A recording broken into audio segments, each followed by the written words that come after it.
Is there one? Did anybody catch it?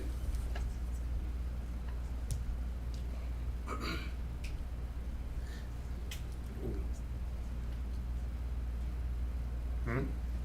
Shave all their flesh. Yeah.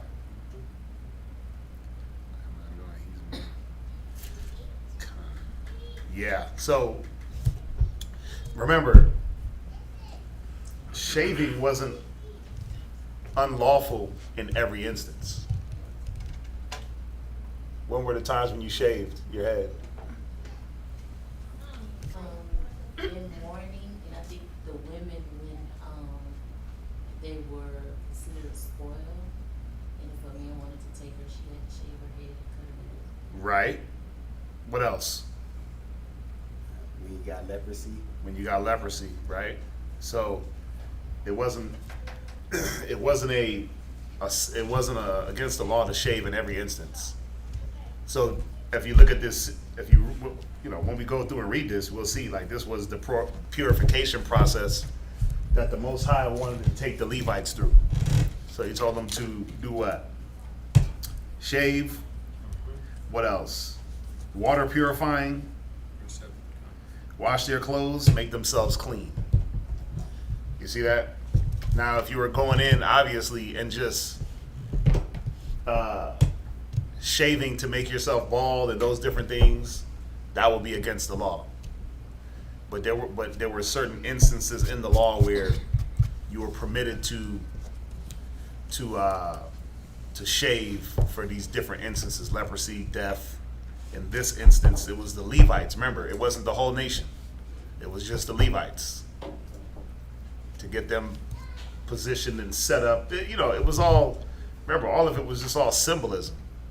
You know what I mean? It was all it all symbolized something. When you shave and then it grows back, what does that represent? That new growth, that newness, right? So, again, all these things had some type of symbolic meaning. So I trick questioned y'all. It wasn't a problem. I just wanted to see if it was with me, right? So go ahead. Mm-hmm. Verse 8. Trick question. Then let them take Oh, it. everybody online? We're live, right? Yeah. We I wasn't gonna wait on the computer because it takes forever. So we literally just started Numbers, the 8th chapter. What verse are you at? Verse 8. Right. So that's where we're at. We did the announcements. Y'all heard them before, right? Nothing changed. We did the prayers. Y'all have heard the prayers before, right? Everybody should have those verbatim in their spirit. So we just didn't want to delay. So go ahead. Verse 8. Then let them take a young bullock with his meat offering, even fine flour mingled with oil, and another young bullock shalt thou take for a sin offering. And thou shalt bring the Levites before the tabernacle of the congregation, and thou shalt gather the whole assembly of the children of Israel together. And thou shalt bring the Levites before the Lord, and the children of Israel shall put their hands upon the Levites. And Aaron shall offer the Levites before the Lord for an offering of the children of Israel, that they may execute the service of the Lord. And the Levites shall lay their hands upon the heads of the bullocks, and thou shalt offer the one for a sin offering, and the other for a burnt offering unto the Lord, to make an atonement for the Levites.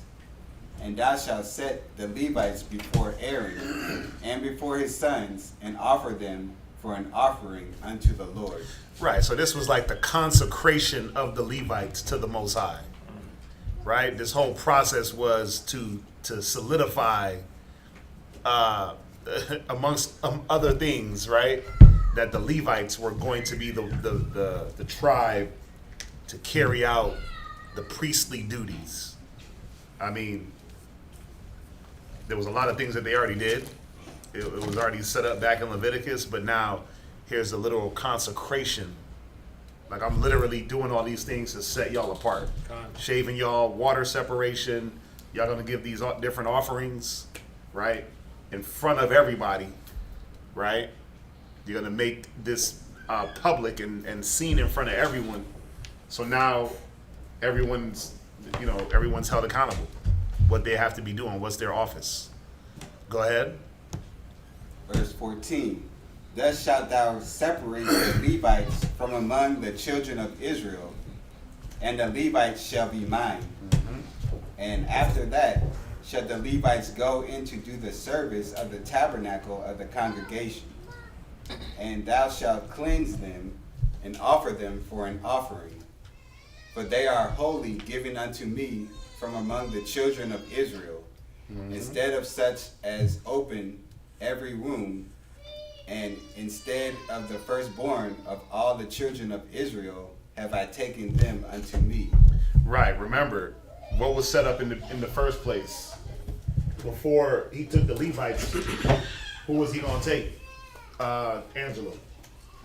The first of the cattle. Not the cattle. The firstborn, I'm sorry. Yeah, all the firstborn of the males were gonna be the priesthood. Then he came back and said, let me just get Levi. What did the Most High know? What did the Most High know about taking the firstborn of all the tribes? What? Israel's gonna be tripping. Hell yeah. Israel's gonna trip out, lose it, right? Disappear. Not my baby. Yeah. Not why me? Why me, Lord? Right? Second questioning. Oh, you just taking our children. You taking our kids just to be your priest and blah, blah, blah, right? All that complaining. So he said, just give me one tribe, right? I'll make it easy for y'all. Just give me one tribe and we'll do it like that. So where'd you just read? I just finished 16. Right, go ahead. Verse 17. For all the firstborn of the children of Israel are mine, both man and beast. On the day that I smote every firstborn in the land of Egypt, I sanctified them for myself. But you see that he comes back and says, all the firstborn are mine regardless. So regardless of what you think, they're still mine. But I'm just going to take the Levites to give y'all a little bit of peace of mind to do the service. Go ahead. And I have taken the Levites for all the firstborn of the children of Israel. See that? And I have given the Levites as a gift to Aaron and to his sons from among the children of Israel to do the service of the children of Israel in the tabernacle of the congregation, and to make an atonement for the children of Israel, that there be no plague among the children of Israel when the children of Israel come nigh unto the sanctuary. And Moses and Aaron and all the congregation of the children of Israel did to the Levites according unto all that the Lord commanded Moses concerning the Levites. So did the children of Israel unto them. And the Levites were purified, and they washed their clothes, and Aaron offered them as an offering before the Lord, and Aaron made an atonement for them to cleanse them. And after that went the Levites in to do their service in the tabernacle of the congregation before Aaron and before his sons, as the Lord had commanded Moses concerning the Levites. So did they unto them. And the Lord spake unto Moses, saying, This is it that belongeth unto the Levites. From 25 years old and upward, they shall go in to wait upon the service of the tabernacle of the congregation. And from the age of 50 years, they shall cease waiting upon the service thereof, and shall serve no more. Right. Go ahead. But shall minister. So there wasn't a retirement. Well, I'm 50, I'm done. No. Why was it 25 to 50? Doing the service of the tabernacle. What usually happened around 50. He starts getting old and don't have enough energy. Right. To lift. Remember, they were lifting up that tabernacle and bringing it through the wilderness. Right? So you start hitting the older age. It's like, okay, we got to get some young life. We got to get some young life in here to lift that weight. But that didn't mean because when you hit 50, all of a sudden you just sailed off into the sunset, retired, disappeared, and sat on the couch. It said that, but he shall minister with their brethren in the tabernacles of the congregation. So you didn't stop doing the job, your job function changed. So obviously, if I'm 50 years old, what am I looked at as? An elder. Right, you'd be an elder you'd be doing more counseling, you'd be doing the sacrifices. You wouldn't be doing all the heavy grunt work lifting, right? It's just like it's just like bros now. We got some older brothers, we got younger brothers, right? Now we do a lot of young men running around, but everybody can't do that, right? So what do we tell some of the older brothers? That study, keep your mind in the spirit, get the book down, and then be that ministering example. Be the brother that can give good counsel. Be the brother that can teach, right? You can't necessarily, like, listen, first of all, I don't feel like I'm getting old, but I feel great. I feel excellent, right? But I know one thing. Am I going to be able to run around in the mall? Like, if I had to go to the mall today and work, I could go to the mall today and work and run around the mall all day. And I could do that for the next couple of months, right? Or street teaching or whatever it is, man. Road trips. I can do all that. I got the energy. My body ain't hurting. But what's going to happen in 20 years? Am I going to be able to do that? Nah, probably not. I hope I am. I hope so, right? I hope that I'm able to do it. But the reality of being able to do it on the same level that I'm doing it on now, the reality is no, I'm not going to be able to, right? But does that mean that that I'm less valuable in the truth? No, because now it's using this muscle instead of using these muscles, right? You use your mind, and you got to just you put yourself in the position to still be useful, just in a different arena, right? I don't expect brothers older than me to run around more than me. I just don't expect it. It's not, the only person that does that is Kazak. He's older than me, but not by a lot. But for an older guy, gotcha, right? About 45. Yeah. My age. Kazak's 45 years old. He don't look. First of all, he don't look it. He don't act it. If something's going on with him, you won't know it unless it's really, really, really messing with him. It's body wise. But for the most part, he's in good shape for his age. And as far as running around and trying to keep up, he does it. I look at him and I'm like, I got to make sure I'm keeping up with him, right? I can't diminish because he's doing it. But what is he doing? Well, the eating, the fasting, the exercising, keeping your mind right. We do all those things so that we can go past 50, because the generation and the time frame that we're in, think about it, man. When you hit 50, when you hit 60, they might as well wheel you out to pasture, right? Like that old stallion with a broken foot. And what you do with him? Awesome. Yeah, you take him out of his misery, right? That's true. Now think about it. Who wants to live that life of, like it says, death is better than a life of continual sickness, right? And continual ailments. Damn. Death is better, because that stuff weighs you down. So everything I try to do is to keep myself going for the next 20, 30 years, right? The little whack gym I go to and try to act buff, right? And do all that stuff. I'm like, man. But then it's crazy, because I'll go inside the gym and I'll be on the treadmill running full speed. What my full speed is, right? Not like I used to run full speed. But then I'm looking at people younger than me and people my age, and right. They can't run. Yep. They're hobbling in there. They're trying to recover from injuries and recover from all the bad eating and recover. And I'm like, damn, I'm glad I'm not recovering from anything. Con. Like Barakatah Yahweh, like he's preserved my body up until this point. So true. You know, So, so think about it. We got our generation's got to go past 50 doing this work. You got to get past 50. You got Yeshaya. I think Yeshaya is in his maybe early 70s, and he's still going. He's still doing his thing. You know, he can't run around like he used to, right? As a younger man 40 years ago. But think about it. If he's in his almost 70s, take away 40. He started when he was in his 30s. And look at the work that they had to do and all the studying and all the time they had to put in to build things to where they are now. that's true.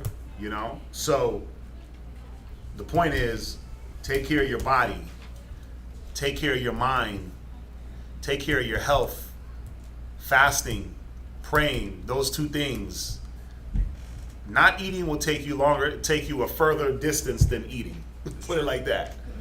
Not eating, the less you eat, the better you'll be, and longer you'll be able to go. So, you know, we're not lifting up a tabernacle physically through a wilderness, but spiritually. Go to Judith 8 real quick.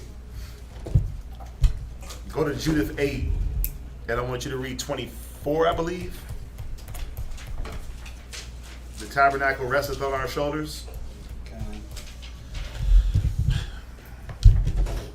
Read that.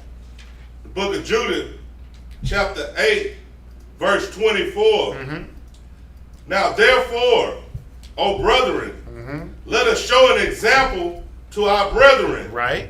because their hearts depend on us. Right. So hopefully the things that we talk about in the example, right? My example, Kazakia's example, right, of 40-year-old plus men that, you know, I look at like my thoughts of 40-year-old men were just fat and old and gray and lazy and couch ridden and bears and can't move and can't do anything and just a remote, Al Bundy style, right? He was the epitome of a 40-year-old man, mid-aged, right? Hated his family, hated his wife, worked at a shoe store. I looked at my dad at 40, and he, you know, the way he aged, you know, he's almost 70 now. And for a 7-year-old dude, you wouldn't be able to tell. He works every day. You know, he ain't hobbled over or anything like that. The dude's moving. He ain't got no problems. If he actually took care of himself, for a 70-year-old, the dude would be tip top. So you'd be like, damn. For a 70-year-old guy, he's still strong as hell. Not as strong. His thinking, his eye, you know, everything is boom, boom, boom, right? But he don't even take care of himself.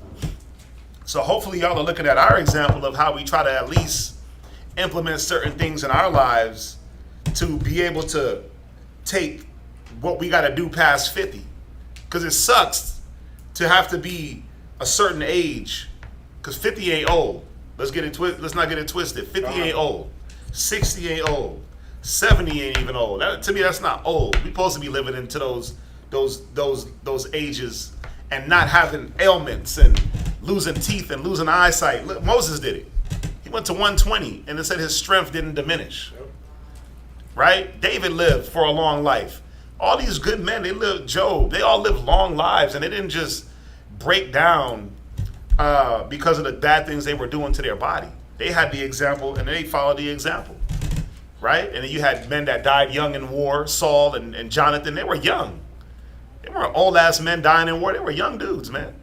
Right? But the example is what? Well, we got to push past a certain... There can't be an age limit on this. Sisters, too. You got to take care of your bodies. You got to take care of yourselves. That way you can live a life and live. You don't want your husband to necessarily just outlast you and be alone for the next 20, 30, right? It's true. You want to be able to keep up with him. You don't want your husband to be this young Thundercat, and then you're the same age, but you can't keep up with his energy, right? Because then, I mean, don't you want to be able to keep up with him? Yeah. It said growing old together, right? I don't want to be the young one and my rib is the old one, but the young one. My rib is younger than me by a few years, right? But sometimes I'd be like, man, you acting like you the old lady. You acting like you the old one of the crew, right? Because when it's time to go, first of all, it's mind over matter. That's first of all. So it doesn't matter how tired. It doesn't matter what's hurting. It doesn't matter if it's broken. It don't matter. It's time to go. Like, you got to just deal with it. That's how I roll. That's true. Right? And I get it. Everybody don't roll like that, but you got to adopt that example in certain instances. Go ahead. And the sanctuary. Right? And the house. Go ahead. And the altar. Go ahead. Rest upon us. Yeah, see, no matter what, even though we're not carrying the building, we're not picking up the school part by part, putting it on our shoulders and then walking with it. Now it spiritually rests on us. So if it decays, it rests on us. On the brothers, but not just brothers, sisters too. The children too. Everybody's now accountable. Just like in the wilderness, it was a little different because the Most High said, okay, only the Levites are going to deal with this. Y'all going to deal with everything else. Y'all going to go to war. All the other tribes are going to go to war. Y'all are going to be the farmers. Y'all going to be the gardeners. Y'all going to be this. Y'all going to be that. But the Levites, tabernacle, priesthood. So they have to physically carry that building and that altar. Wasn't light either. And it wasn't light. They had to carry that. Plus the Ark of the Covenant. They had to carry that. They had to carry that everywhere we went. Right? Physically. But after a certain age, physically it just wasn't a thing that you can do for 100 years. 25 years? Give me a good 25 years and I'll give you a good life. I'll let you retire into the tabernacle as the counselor. Now you get to use your mind. But think about it. We got to use our minds and our bodies. We got to use our minds and our bodies, man. That's the thing. So we got to make sure that we're doing the things in our spirit and in our bodies to have the longevity past your parents. I'm trying to live longer than my grandpa did. He lived to 103. My pops will probably make it. The way I hope he might make it another 30 years. I don't doubt it. He's a stubborn old man. He's a stubborn old man. He'll live through it. He'll do another 30 years just off of being stubborn. Right? But I'm like, okay, if we got wisdom, if we have the wisdom to be able to heal our bodies, then we should have the wisdom to be able to have that longevity and get past the stigma of, what is the age for a woman, black? 80? Average age is what, 80 for 73 to 80. Okay, and for the man it's less, right? Because the women stress us the hell out. So right. Well, no, because think about it. A lot of we die because of the stress. Yeah, 1 out of 3 men I think is from 63 to like 68. Yeah. Get to live to 1 out. Bruh, 68? Come on, man. You haven't even did nothing. You didn't even get to enjoy at 68. What are you enjoying?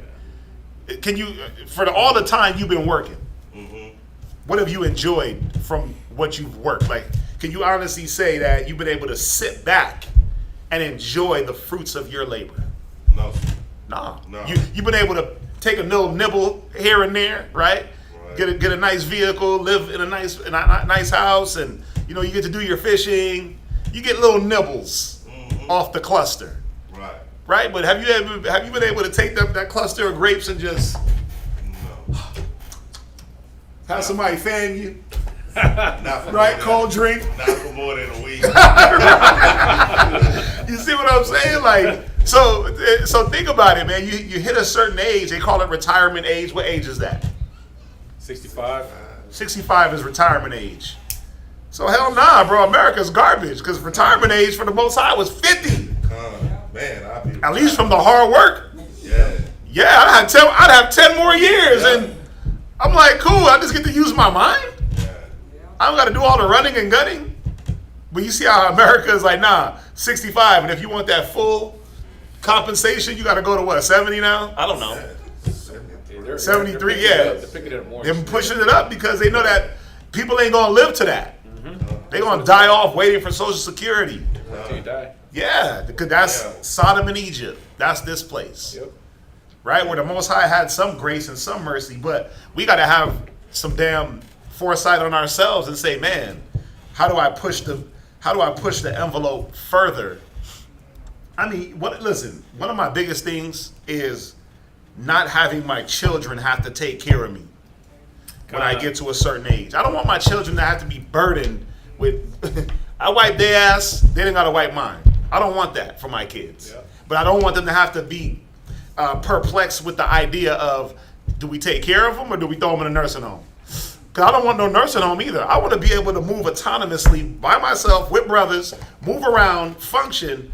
So I want to be able to do those things. Yeah, that's the saying. Twice a baby, once an adult. Yeah, I don't want to be twice a baby. Yeah. I was a baby once. Yep. I want to be an adult all the way throughout. I want to be able to function and do what I got to do for myself and not burden anybody with my health. So I burden myself now. Shit, my mom hit me the other day, diabetes. I was like, oh, okay. Right? When your family starts to, my grandma had it. Now my mom, and this is the coldest thing about my mom. My mom don't drive. She walks everywhere she goes in public transportation. My mom is almost 70 also. She's like 65 maybe. Something like that. But she don't look it. My mom ain't got no gray hairs on her head. Think about that. She's in her 60s. Now I got more gray on my head than she does. She probably got a few. But she don't look, she got good skin. Like she don't look unhealthy. She doesn't look like what you would consider a typical 60-year-old plus person. Mm-hmm. Her face she don't have no wrinkles. She might have like little dark eyes from not sleeping well. But when she hit me with that, I was like, damn, my mom don't even eat meat. She don't eat meat. She don't drink. She don't smoke. But she's like, I got diabetes. And I'm like, damn, well, there was something that you weren't doing. There was something health-wise that you weren't doing that brought that on. Wow. You know what I mean? So what am I doing? I'm like, well, I don't want to give my kids the news of diabetes. Yeah. I don't want to give my kids the news of bad health. I don't want to give my kids any of that news because that puts a worry on them. It's true. He shouldn't have to worry about that when I'm in my age to be able to sit back and relax. He got to worry about, okay, well, who's going to wipe his ass? Mm-hmm. Who's going to bathe him? I don't want that for my kids, man. Right? I was going to name the little baby my help because I felt like the little one is going to do that for me. For some reason, I just feel like she's going to be the one that's going to take care of me. Right. All the other kids, all my other ones are going to abandon me. Right? The little one is going to be the one. Look, he didn't say nothing. He was like, yep. Right? Go ahead, read on. Verse 25. Excuse me. Moreover, let us give thanks to the Most High, our power, which trieth us. Which does what? Which trieth us. Yeah, he's gonna constantly try you and put you through these situations, whether it be spiritual, whether it be physical health. But what is he trying? He's trying to see if you're gonna try him. If you're gonna use his wisdom to surpass all the obstacles that are gonna be set before us, physically, mentally. Jada, go in the back. We in the middle of class. Don't argue up here. Go ahead. That's it on that. That's it on that. Go back to Numbers. Y'all understand what I'm saying, right? We got to be more aware and more conscious of what and how much you're eating. Again, just scale back. I'm on I try to eat like once a day around the evening time. And then sometimes, I ain't gonna lie, it'd be late, I'll do class. And when you do a whole 3 hours of teaching, you'd be surprised the hunger. So I end up eating a little bit later than I want to, but then I'll make sure I go later into the next day to not eat. Oh, please, yeah. To shut the body down, to reset. Fasting is the number one way to heal anything in your body. Either one, it doesn't matter. Yeah, fasting is the number one way. So a lot of fasting, you gotta be praying, you gotta be watching what you're eating, man. It's important. All that sugar, all them sugary drinks. Like my new favorite thing, the water. I don't know what it is, but I be on these these mineral waters. Con. You know what it does? It makes me feel like I'm drinking soda without the guilt. Con. Yeah, ain't no sugar in this. Cervezas too. Huh? Cerveza too. Yeah. Feel like- Yeah, you feel like you just like you're drinking a beer. Yeah. Right? Without all the guilt. Without the beer guilt, beer breath, beer burps, all that. You know, and it's got minerals and vitamins. There you go. Vitamins and minerals. So I drink a lot of I drink a lot of mineral water these days. You can mix them with a lot of different things. You know, just trying to find different things, man, to substitute the things that's been killing us. Yeah. I've been mixing it with tea. Mix them with tea. See that? Yeah, all that damn beer, and malt liquor and all that stuff. Come on, man. That rip your liver up. Yeah. And when you do get into your age 50, 60, that's when you get the repercussions of the 30s, the 20s. See, I'm trying to combat those things now. Did a lot of drinking in my 20s. A lot. Way too much. And now thank God I'm not feeling it because I've been combating it. A lot of herbs and things like that. But the point is, we got to get past these speed bumps that be thrown in front of us to make us not be able to function. You know what I mean? You want to go into your old age with your faculties, man, with your body. You know, you want to try to as much as you can. I mean, you know, it doesn't matter how much you fast, pray. It doesn't matter if the Most High want to hit you with a thorn. That's true. He'll hit you with that thorn just to keep you humble, Yeah. just to see what you're gonna do. I So used to eat everything: pork, shrimp, crab, lobster. And I was growing age spots on my face, and my family would ask me, "Why you're so young, you're getting all these age spots and stuff." But as soon as I came into the truth and I just cleaned all my eating habits up, all of them started going away. yeah, All of them went away. I used to have them all right here on my face, and people used to see them, and they just went away from just changing up my eating habits. because thy word healeth all things. Come on. Right? You follow the word, and now all of a sudden you're healed. Voila. Right? So the word can carry us into a long life without having to be plagued with health issues. The Levites, think about it. If Moses was the example of a Levite, the typical Levite living about 120, and it said his eyes and his strength didn't diminish, then think about those men. Think about those Levite men. How strong and healthy they were. That's true. You know what I mean? What started to kill us? Well, the sins and the negative that we give ourselves. So, you know, you wanna live that long life without the ailments. Hey, you gotta take care of yourselves now. Go ahead, read on. The book of Numbers, chapter 8 and verse 26. But shall minister with their brethren Right. in the tabernacle of the congregation. So they didn't just take a vacation. They didn't just retire. They still did ministering in the tabernacle. Go ahead. To keep the charge, and shall do no service. Thus shalt thou do unto the Levites touching their charge. Book of Numbers, chapter 9 and verse 1. Man, it's like, bro, make me a Levite. And the Lord spake unto Moses in the wilderness of Sinai in the first month of the second year after they were come out of the land of Egypt, saying, that's my portion. Right. Any questions on that? My pops, David, he said my pops was strong until he died. Yeah. Bro, my grandpa was pretty strong for a 103-year-old. No walker, no cane, That's sweet. no glasses, missing a few teeth. But he was a strong old man. Again, they stubborn as hell. Stubborn, but my grandpa had a routine. And it was funny because you know what he did? In the morning, he didn't eat. He woke up, tea. He would go about his day. My grandpa built houses and government buildings in Jamaica. And when I say build, I mean he wasn't like just barking out orders. He was a foreman. He was a master builder. But a lot of the things they did was they had to lift things with their hands, brick and things like that. He did a lot of that work himself. Oh wow.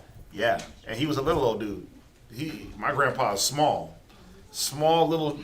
short, little strong old man. My dad, same thing. Little short guy, strong old man. Dang. Yeah, and a lot of it again was stubbornness, right? They just stubborn as hell, but yeah, they were just strong little guys. That's cool.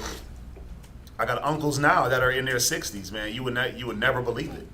But the bad part is they eat everything. They eat all the crap. You know, but you know, my people, they don't really drink too much. They don't smoke. That's the one. They don't smoke cigarettes. They don't smoke weed. Like, it's funny. I was thinking about it the other day, and I was like, man, there's nobody in my family that does drugs. None of my aunts, none of my uncles, none of my cousins. Nobody's an alcoholic. Bruh, I don't even got people in my family that's overweight. It's Damn. weird. Yeah, it's weird. Like even my uncles, like my aunts and my uncles, they're not. But it's crazy because I had an aunt that died from cancer. I had another aunt that got breast cancer. My grandma died of diabetes. She was probably the overweight. Well, she was a little bit overweight. But when you look, you're like, what the hell's going on with them? Like, you know. But they eat a certain diet. They're not really drinkers. Like I said, they don't do drugs. I don't know. But they still got issues. They ain't got the Most High on their side, so how long is that gonna last? Yeah, it's true. You know? So, It's time. any questions on that?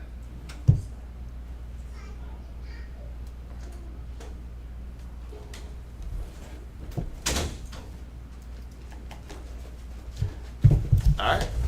We're gonna bring Derek up.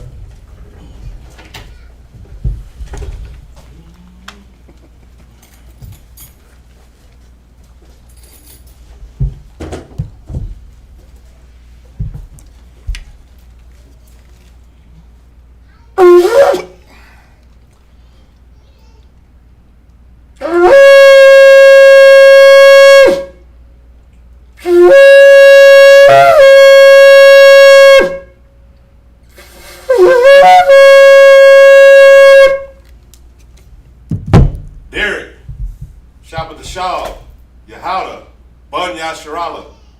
Derek, Shabbat the Shah, Yahawada, Bun Yasha'Allah. Imagine? Barak? Yahawah Shemiah Shabrakatah. Yahawah Shemiah Shabrakatah.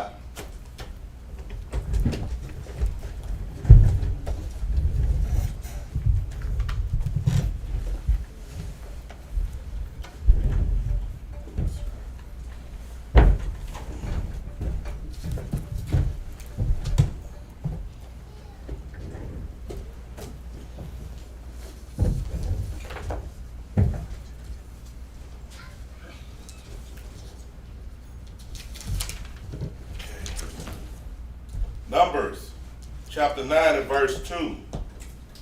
Let the children of Israel also keep the Passover at his appointed season.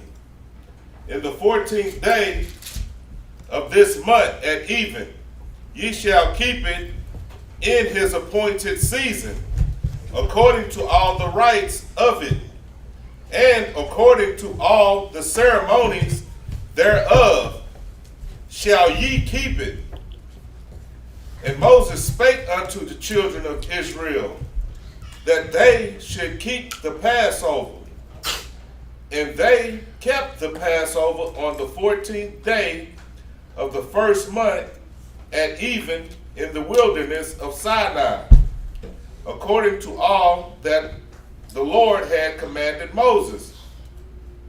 So did the children of Israel. And they were certain men, and there were certain men who were defiled by the dead body of a man, that they could not keep the Passover on that day. And they came before Moses and before Aaron on that day. And those men said unto him, We are defiled by the dead body of a man.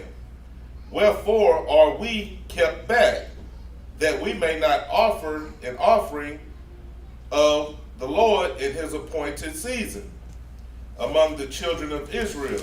Right. So Passover, you weren't supposed to attend the feast if you were unclean.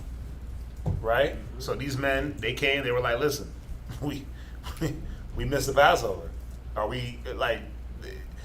Remember, you had people that was their job to bury bodies, right? Or somebody died by accident or died in their presence or in that same room or whatever the case may be, by no fault of their own. They're made unclean, so they're coming to Moses like, I mean, come on, like, do we got to suffer and not do our part because of something that happened by chance, or because of a job duty, or because of a function? So he said, stand still and let's see what the Most High has to say about it. So we're going to read about the second Passover that it was instituted for anyone that had to miss the first one for these reasons. Not that you just didn't want to come to the first one, like, yeah, I'll just come to that second one. No, you had to have a legit reason, and these were the reasons. Go ahead. Verse 8, and Moses said unto them, stand still, and I will hear what the Most High will command concerning you. And the Lord spake unto Moses, saying, speak unto the children of Israel, if any man of you or of your posterity shall be unclean by reason of a dead body, or be in a journey afar off, yet he shall keep the Passover unto the Most High.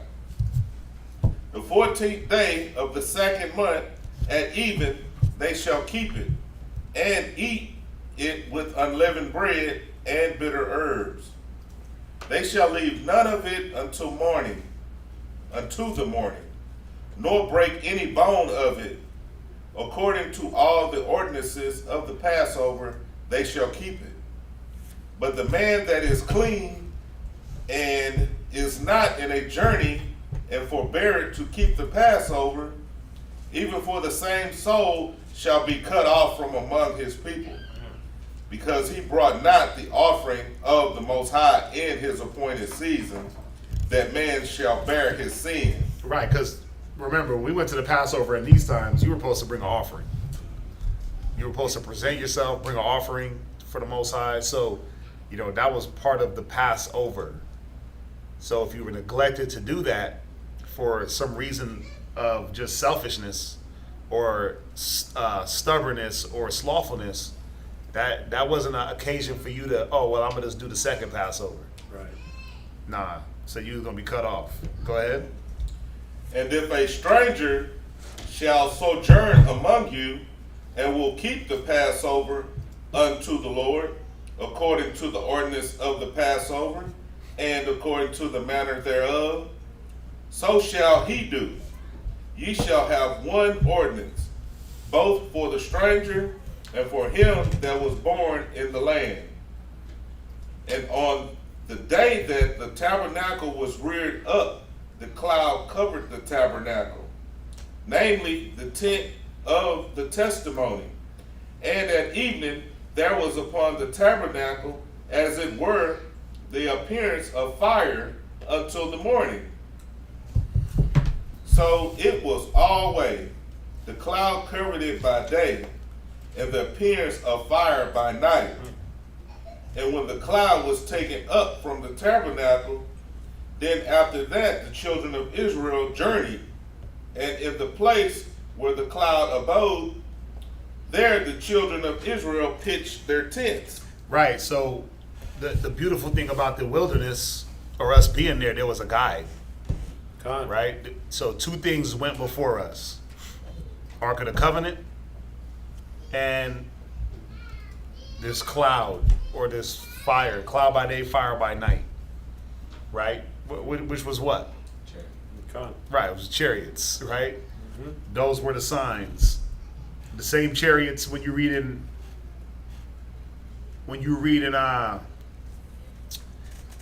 Matthew, where it said the wise men, they followed the star. Mm-hmm. That wasn't a star that they were navigating. That was a chariot, because stars don't move. When you read it, it talks about the star flowing. Right. So, the chariots, the Most High would use those chariots to guide our paths. Sweet. Now you can see why the Most High is so pissed off at us. Let's think about it. You'd be lucky to see a chariot right now. Wow. it just, you like, oh damn, was that one? And you like, oh, maybe, right? But think about it, they had one just literally hover above them and lead us to wherever we needed to go. That's awesome. Daytime, nighttime, it didn't matter. Yeah. You just had them there, ready. The angels, there, ready, protecting. The Ark of the Covenant, ready.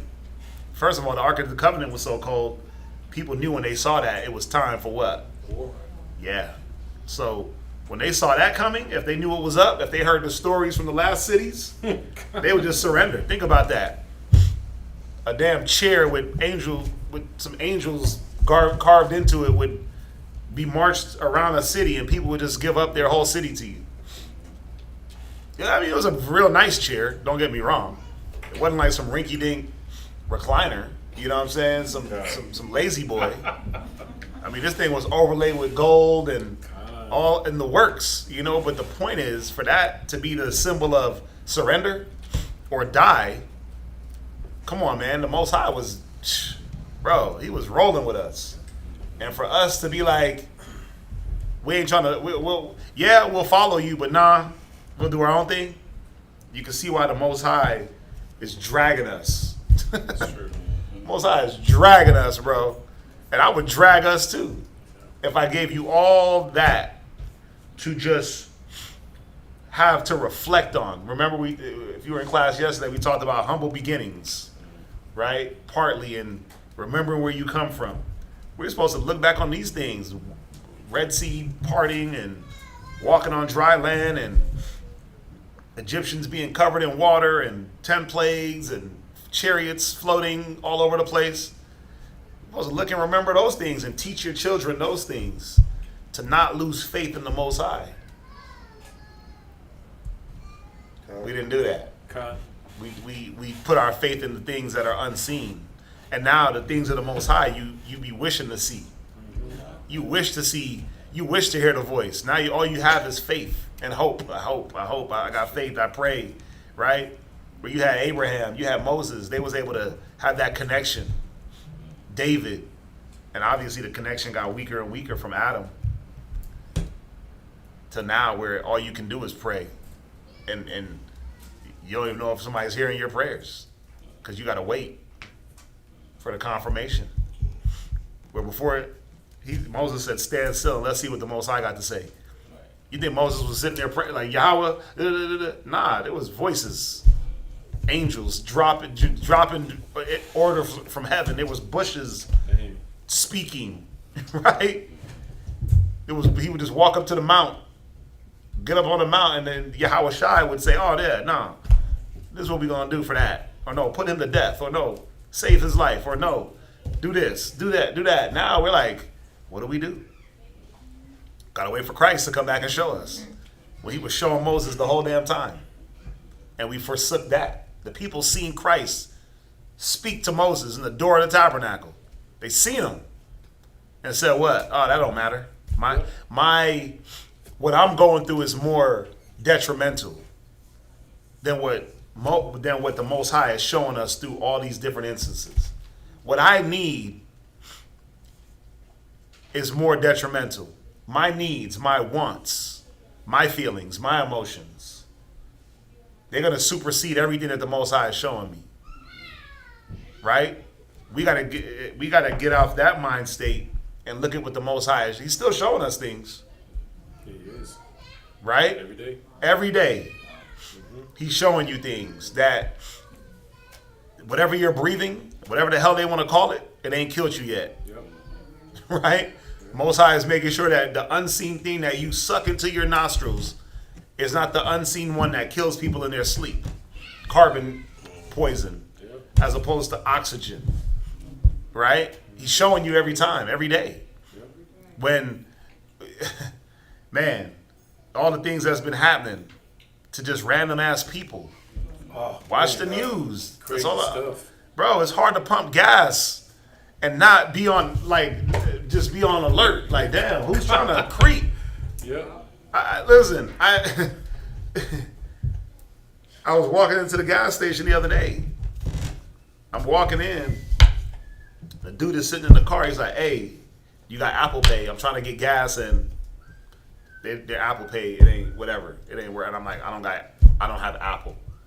So I walked in, got my stuff, and I was like, hey, give me 20 on pump 18. And I walked out, I was like, hey, I just threw 20 on the pump for you. And he was like, really? Judah, sitting there smoking his little black and doing all that. And I was like, yeah, man, I got you. And he was like, man, God bless you, this and that. He pulls up, he's getting the gas. And so I'm pumping my gas, and then something was like, turn around. And I look, and he's walking towards me, and he got some stuff in his hand. And he was trying to sell me these belts. And I'm like, oh, man, I don't need the belts, like Versace belts. I don't wear that stuff. But in the back of my mind, something else was like, because I'm facing him this way, the car is this way, the passenger side, got my phone, got my wallet, got all that stuff, and something hit me like, this is how they rob people. Right? So I instantly had to just turn and look and step back, and and it's messed up that you got to do like that. You got to be like that. You're trying to help somebody and do the right thing, but then that same person you're helping, they'll be taking advantage. They have a setup to take advantage of you. But then you got to come back and say, well, the Most High, He's only going to set you up. The Most High is only going to let you get set up if you're doing unsavory things, or if you're doing things that's negative, right? Does that mean that you still don't watch and be circumspect? Of course. Yeah, everybody's suspect. Everybody. But it's sad that we got to look at our people like, because even when I got in the car, I'm like, man, the same cat I just helped might be the same cat trying to rob me in a month. Yep. Or tomorrow. He's the same one that's going to rob somebody. Right? And I'm just like, damn, man. I just said it. I said, man, I'm glad I got the Most High on my side. But why? Because I know I'm not doing nothing. I'm not doing anything to cause the Most High to be. Let me. I know I'm trying to do all I can do. Right? Let me rephrase that. Because I ain't perfect. Right? But I know I'm trying to do all that I can do. I'm trying to do my part to keep the Most High on my side. Right? Scratching and crawling and clawing to try to at least show the Most High that, look, I'm not perfect, but I'm trying. And up until this point, right, the Most High has been merciful to preserve and protect my family, me, my rib, my kids. So true. From, brothers and sisters that I pray for, all of y'all, all of us. Protect us from, the stuff that's going on out there. Because we all got to go into them streets and get gas. Yep. We all got to go into them grocery store parking lots. And think about the sisters that got babies. Yep. Who do they prey on? Yep. The ones that got babies, because they're distracted and they're vulnerable. Mm-hmm. Right? But think about it. We're all in the same position. At any time you could be distracted and vulnerable. But who's making up for that distraction? Who's making up for that vulnerability? It's the Most High. It's the angels. Yep. Constantly deflecting negative and shielding you and making you aware, and you hear a small voice. Look behind you. Huh? Oh. Yeah. Oh, damn. Yep. Or you just get a tingling feeling that somebody, you'll ever feel that you're doing something and you feel somebody walk up, you feel somebody about to walk up and you look, and it's like, damn, they all the way over there, but they walking towards. That's the Most High's spidey sense. He puts it on you, and you just gotta listen for it. That's the thing. You gotta listen. He's constantly trying to show us, but are you constantly waiting to listen? Or are you trying to override what the Most High is telling you by your own emotion, by your own feeling, by your own wants, by your own needs? That's usually the situation. He puts it there. He tells you. He's saying it. He's giving you the example, and you override. We override with the way we think, with our the logic. That's not logical. It's true. Most High don't deal with logic. And we look at things logically, like that don't make sense. How could How is that going to happen to me? Yeah, because the Most High's logic can make anything happen to you. That's true. But are we paying attention? Are we being like the ones in the wilderness that got all the things that were logical at the time, chariots and arks of the covenants breaking down walls and Christ popping in the tabernacle door and burning bushes? Those things were logical for the time. They're not logical for us now, because who could imagine a bush just burning and a voice coming from it? they say, nigga, you high. Right, yeah. You on LSD. Even Shadak hit me. He hit up me and Locker Round this morning. He said, he was saying something about the chariot. It's funny. He said something about the chariot. What did he say? He said, where's it at? He said, damn, where is it? Did he send that to me? He said, man, tell me if I'm tripping or something, but I'm seeing these chariots and this, and where's the message at? But basically, the first thing he said was like, man, tell me if I'm tripping. Oh, he said it in a mass text. He said, tonight I seen a strange constellation I've never seen before, flickering oddly. If I'm crazy, tell me. But I felt like it was trying to communicate with me. Now, think about it. In this time, would he be crazy? Would he even have to second guess himself? Like, damn, am I tripping? Right? And when I read that, I'm like, nah, you ain't tripping, bruh. Most High can do whatever the hell you want. That's right. Right? Especially when the white man is trying to send naked pictures to space to entice aliens, because they know they're there. They know that something's out there. We know that something's out there. But, you know, he wouldn't have been crazy in Moses' time. But now, if he tells somebody outside these doors, they're going to be like, yo, somebody let's get him evaluated. Right. Because logically, it's not logical. Right. The Most High, the way he does things ain't logical for this world. What's that, Angela? I know, a few months ago, my husband and I were going out to eat or something like that. It was like the moon was like so huge, it was like to our window. And we actually saw it kind of like get really big and then get real small, like a crescent, like it was looking at us, like squinting. It was almost eerie to look at it because it was kind of like, God, it's almost like the Most High is looking like at us, and then he's like squinting his eyes because he's angry. We had to stop looking at it because it was like, God, you like that look like the eye of the Most High. Like, Yeah, the it's eye. moving and it's this because the moon got its own spirit. They don't teach you. They'll tell you the moon is just some thing up there, but the moon is its own being. It got its own spirit, and for it to move and shrink and do all these different things. Listen, I seen a video. It was a crescent moon, and it was like the daytime moon. Somebody went super zoom, and I don't know if the video was doctored. I don't know. You know, a lot of times they do doctor these videos, but you literally saw chariots. They had to have been real good to do this, but you saw the chariot, the shadow, and all that stuff on the moon. Then you would just see it disappear, right in there, and it was a bunch of them. And I'm like, whoa, what is this? And, you know, with all the stuff that's coming out about the chariots, with all the Pentagon stuff, there's been so much stuff that they've been lying about and hiding, and now they can't hide it. They can't stop it. Right. Because the Most High's logic is going to supersede this world's wisdom. Yep.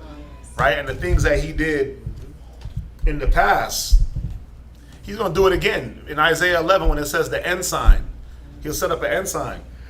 Those are going to be chariots that we're going to be able to look to and know, oh, this is it.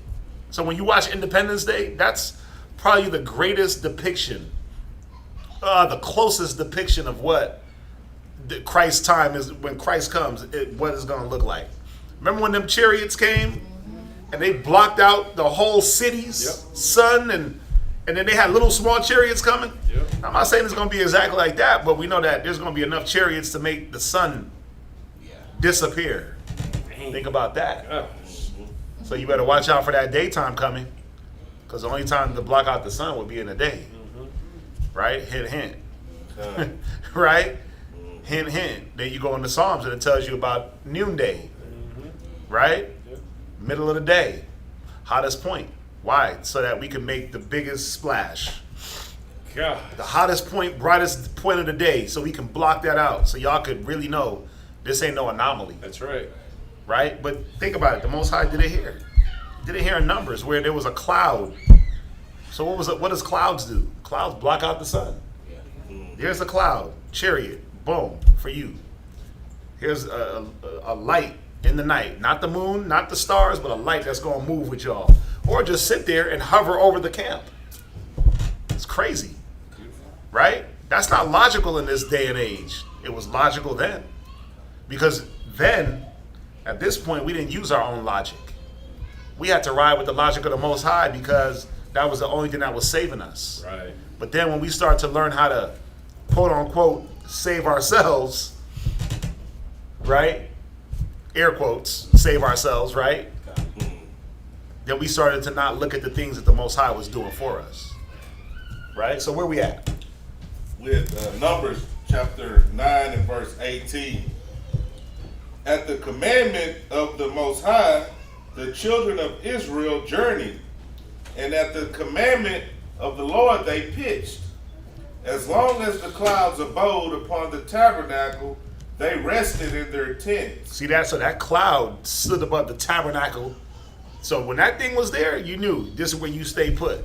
And when that started to move, when the Most High gave that commandment, oh, time to break it down. Let's follow the chariots. Let's follow the angels. Go ahead. And when the cloud tarried long upon the tabernacle many days, then the children of Israel kept the charge of the Most High and journeyed not.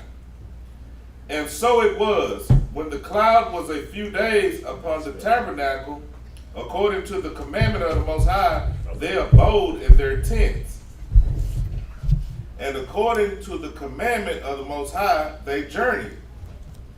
And so it was, when the cloud abode from even unto the morning, and that the cloud was taken up in the morning, then they journeyed, whether it was by day or by night, that the cloud was taken up, they journeyed. Or whether it were 2 days or a month or a year, that the cloud tarried upon the tabernacle, remaining thereon, the children of Israel abode in their tents, and journeyed not. But when it was taken up, they journeyed. At the commandment of the Most High, they rested in the tents, and at the commandment of the Most High, they journeyed. They kept the charge of the Most High at the commandment of the Most High by the hand of Moses. I mean, you can only imagine a cat like, yeah, I'm ready to roll. I'm tired of being here. And then he gets up, he picks up and goes, and just dies. Shit. Sit tight, baby. I'm pretty sure there was one or two that, you know what? I got cabin fever. I'm tired. I don't like this part of the wilderness. It's not fruitful. Ain't enough water. Whatever excuse, man. You know, it ain't beachy enough. It's too much desert, not enough shade. You can only imagine, man. That cat picked up and left, and what happened? He got ate up by dogs and snakes and wolves and. Dog. That's true though. All you saw was bones. It's like now it's time for the whole congregation to go, and they walking over his bones. Like, oh damn, that was there goes Zedekiah. I believe it. That nigga didn't listen. Yeah. You know? Stiff-necked hard-headed. Yeah, you can only imagine that if we didn't follow those commandments, man, we would have got destroyed in that instance. You know, you obedience, man, was the big thing. Where we at? Chapter 10 and 5. Yeah. Any questions on chapter 9? No. Yes. Okay. Go ahead. Chapter 10, verse 1. And the Lord spake unto Moses, saying, Make thee 2 trumpets of silver, of a whole piece shalt thou make them, that thou mayest use them for the calling of the assembly, and for the journeying of the camps. And when they shall blow with them, all the assembly shall assemble themselves to thee at the door of the tabernacle of the congregation. Think about how skilled you had to be to make a trumpet out of one piece of silver. Oh man. Now, you know, your modern day trumpets today got pieces, right? The trumpet got the right? And they put it together. But imagine taking one lump of silver and carving that out and making a trumpet. Talent, baby. Yeah. Talent. We were the artificers in the brass and the silver. We knew how to work with that stuff.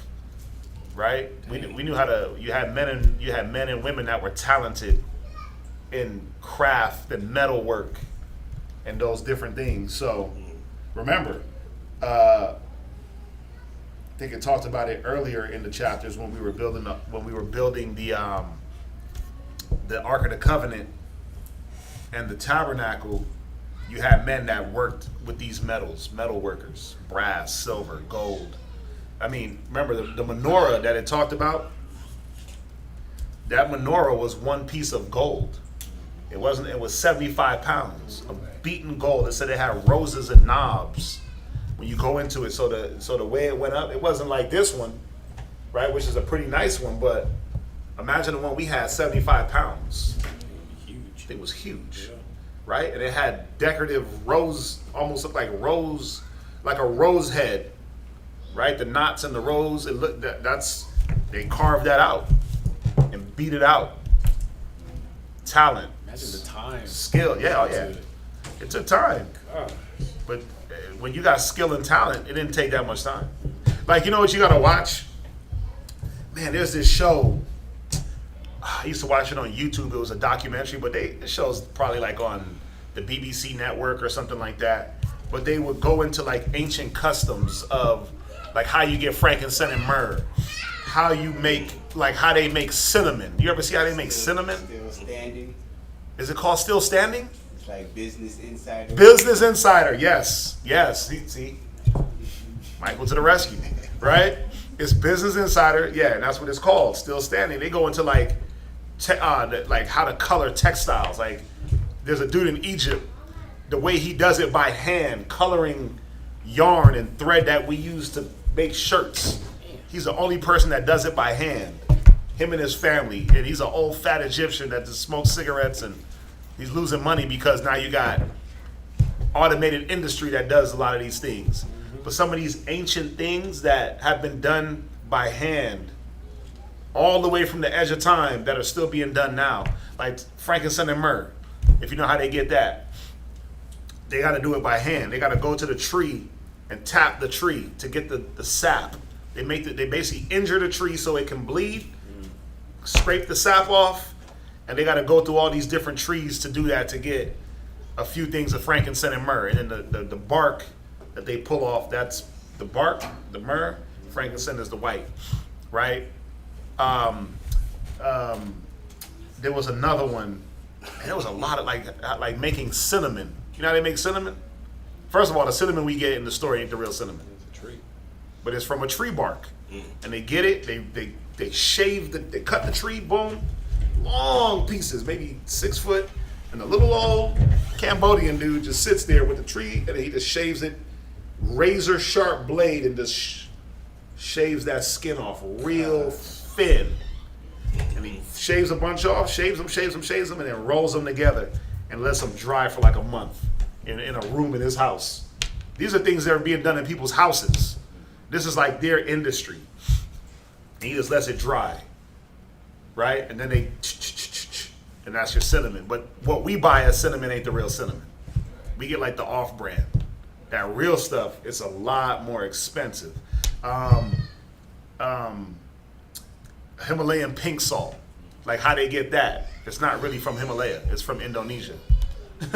Right? Or the Himalayan mountains is not from there, it's from like Indonesia or somewhere. Black salt, how they make black salt, if you ever watch that, they put the salt in bamboo and they roast it in ovens until the bamboo disintegrates. Then they do it again until the salt is black, but it's pure, right? You can literally just eat that salt and not die. Whoa. That's cool. Yeah, it's things like that. Like, you gotta watch it, it's dope. You know, It's called Insiders? it's called Still Standing, because it's still like the traditions are still standing, right? The one that caught my eye was the frankincense and myrrh. They got a few different ones, man. That it's a real good little documentary series. And it shows you these ancient customs. So a lot of they showed a dude make a blade.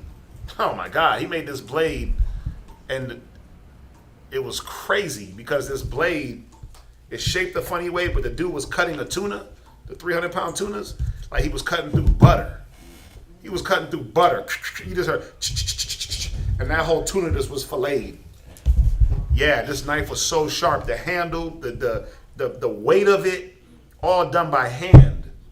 The balance of the handle with the blade and the edge of the blade, and bro, I'm like, damn, this dude just beating that thing out, hot furnace, sit it, beating it out.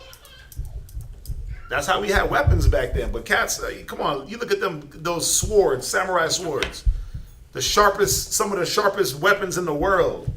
Paper thin. You could drop a paper on it like this. Yep. Those are made by hand. Ain't no machine making those. Yep. A man is sitting there putting in work, right? But he ain't taking 1,000 years either. You probably knock it out in maybe a week, because that's what they're good at. That's their. You can understand how bartering was so heavy without money, because people making this. Yeah. That, I need this. Yeah, I know how to make shoes, Yeah. but you know how to make pants. So I'm gonna make 2 pairs of shoes so you can get one. You make 2 pair of pants so I can get one. Now I got pants and shoes, and so do you. You can make shirts. Well, here goes a pair of shoes because you ain't got no shirt. Let me get a shirt. Yep. Yeah, bartering, but you have to know how to do something. Yeah. To have something to barter with. There you go. Get them talents up. Yeah, get your talents up. So it's good. Like you gotta, watching those shows about those ancient things, you get to see like all the different customs that are dying. Right. They're dying off, and you get to see, man, through technology, and through the times, and through the lack of a lot of these customs are dying because the lack of the young people to take on the customs. They're like, nah, I'm going to school. I'm about to be a lawyer. I ain't got time to sew no fabric. I ain't got time for that. Give me YouTube. Yeah, give me YouTube, give me a phone. Yeah, they're not on the ancient traditions. Yeah. But that's why it's important that we teach our kids about our traditions and not let them get lost in technology. You can't do this. The only technology that's needed now is the camera, right? But you still got to light your candles. You still got to burn your incense. You still got to physically do something. So, where we at? Numbers chapter 10 and verse 4. And if they blow but with one trumpet, then the princes which are heads of the thousands of Israel shall gather themselves unto thee. That's it. Last Read 5. Read 5, okay. Verse 5. When ye blow an alarm, then the camps that lie on the east parts shall go forward. Right. So this is gonna go into the alarm, the horns. Shall the trumpet be blown in the city, and the men not fear? Because that trumpet signified war, the beginning of something. Right? We blew the trumpet, the Feast of Trumpets. We blew the trumpet to the beginning of the month, beginning of the week for war. So we had different amounts of times we blew it to signify different things. All right. Any questions on that?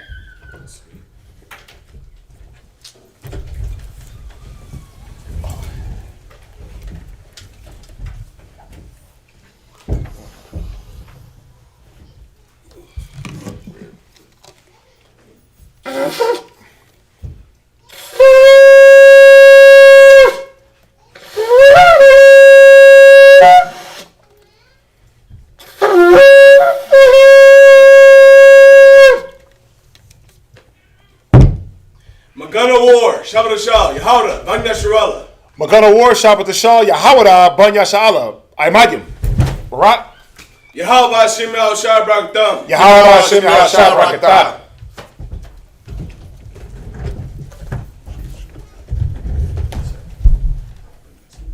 Huh?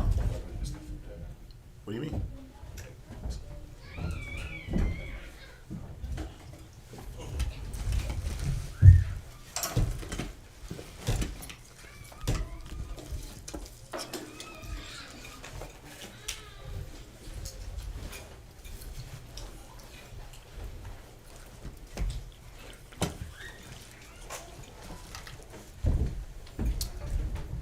Yep.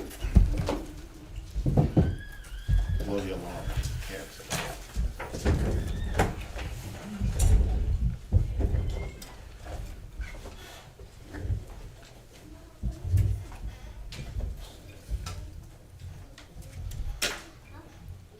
All right. Yeah, go ahead. You got it. So this Numbers chapter 10, verse 6. When you blow an alarm the second time, Then the camps that lie on the south side shall take their journey. They shall blow an alarm for their journeys. But when the congregation is to be gathered together, ye shall blow, but ye shall not sound an alarm. And the sons of Aaron, the priests, shall blow with the trumpets, and they shall be to you for an ordinance forever throughout your generations. So you had to know the different sounds of the trumpet to know what was going on. Right? You had to know what was going on. So the trumpet, they would blow it a different way to signify what was going on at that time. It's funny, like, one of my favorite scenes in the movie Bad Boys 2 was when Levi, the Haitian Zopound, they were gathering together to go do a hit. And he's like, doo-doo, doo-doo-doo-doo. But guess what he was blowing? He was blowing a ram's horn. The way he was blowing it was like, okay, it's wartime, it's gathering time. You know, so there's ways to blow the horn to signify different situations. Go ahead. Verse 9. And if ye go to war in your land against the enemy that oppresseth you, then ye shall blow an alarm with the trumpets, and ye shall be remembered before the Most High your power. They even did it in like Civil War times, right? Yeah, They they would, did. right? They would. It's a little weak though. Right? They would play a little. It wasn't. Was it a trumpet or like a ukulele or something? It's like a trumpet.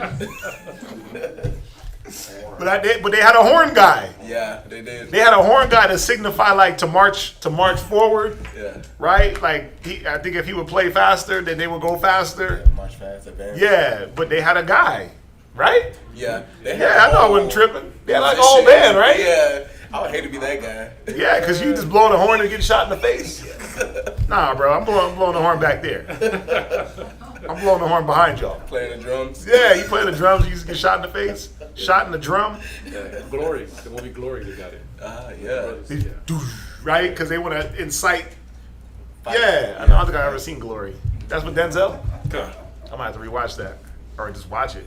They had a band on the battlefield? They had a guy blowing the horn while they were Oh, marching in.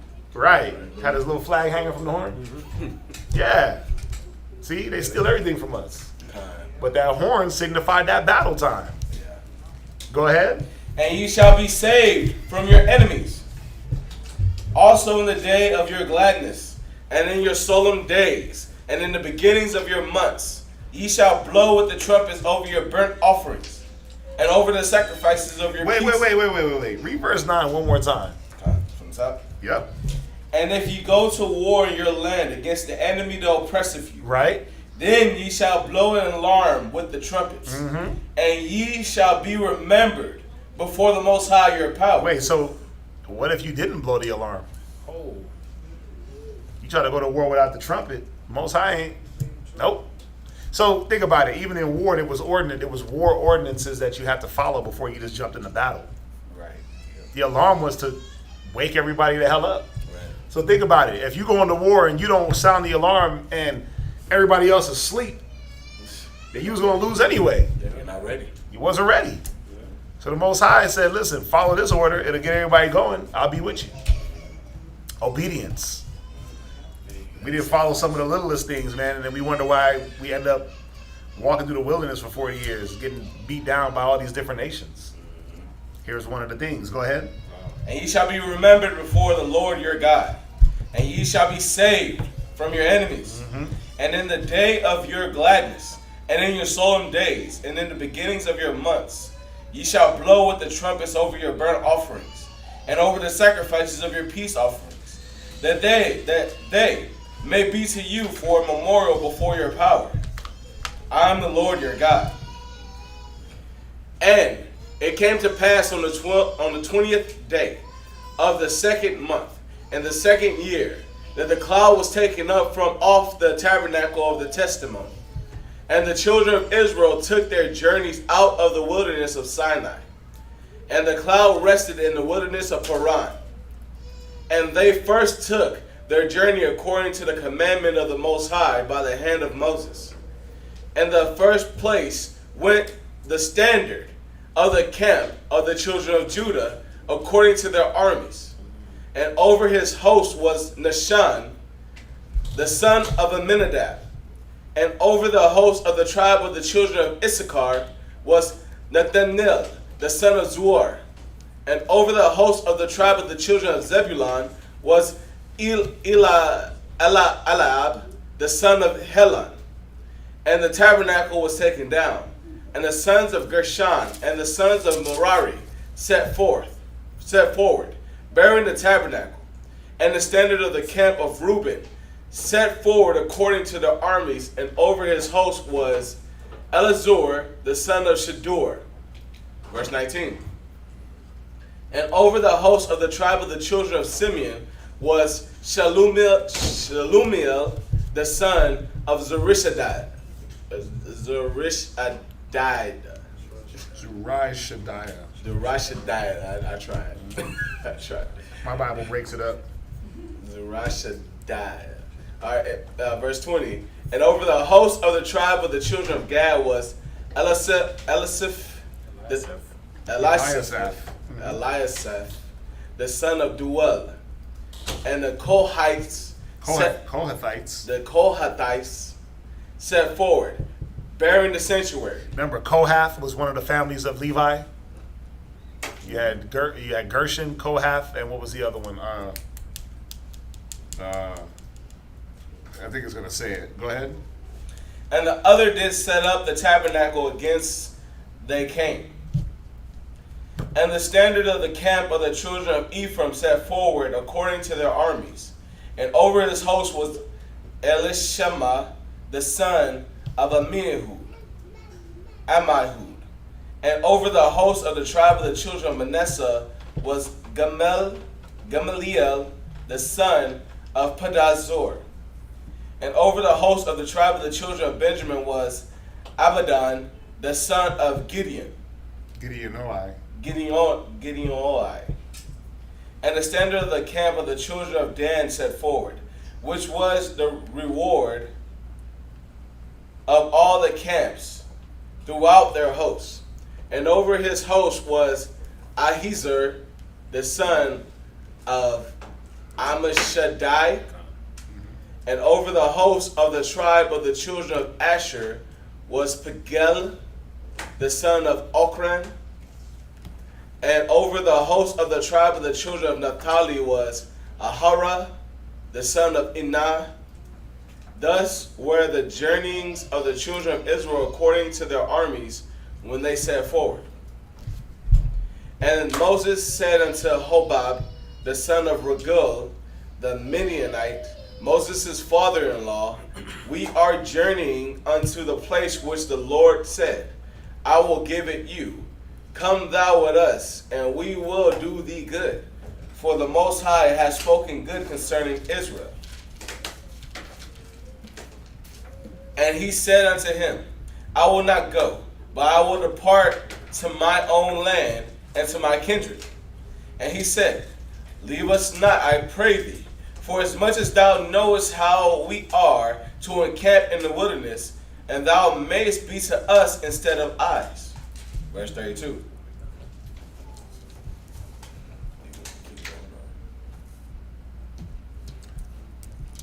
Yeah, go to 11 and 23.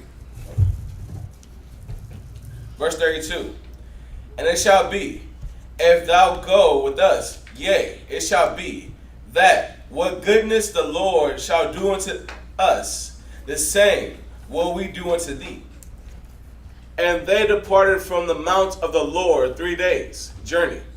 And the ark of the covenant of the Lord went before them in the 3 days' journey to search out a resting place for them. And the cloud of the Lord was upon them by day when they went out of the camp. And it came to pass, when the ark set forward, that Moses said, rise up, Lord, and let thine enemies be scattered, and let them that hate thee flee before thee.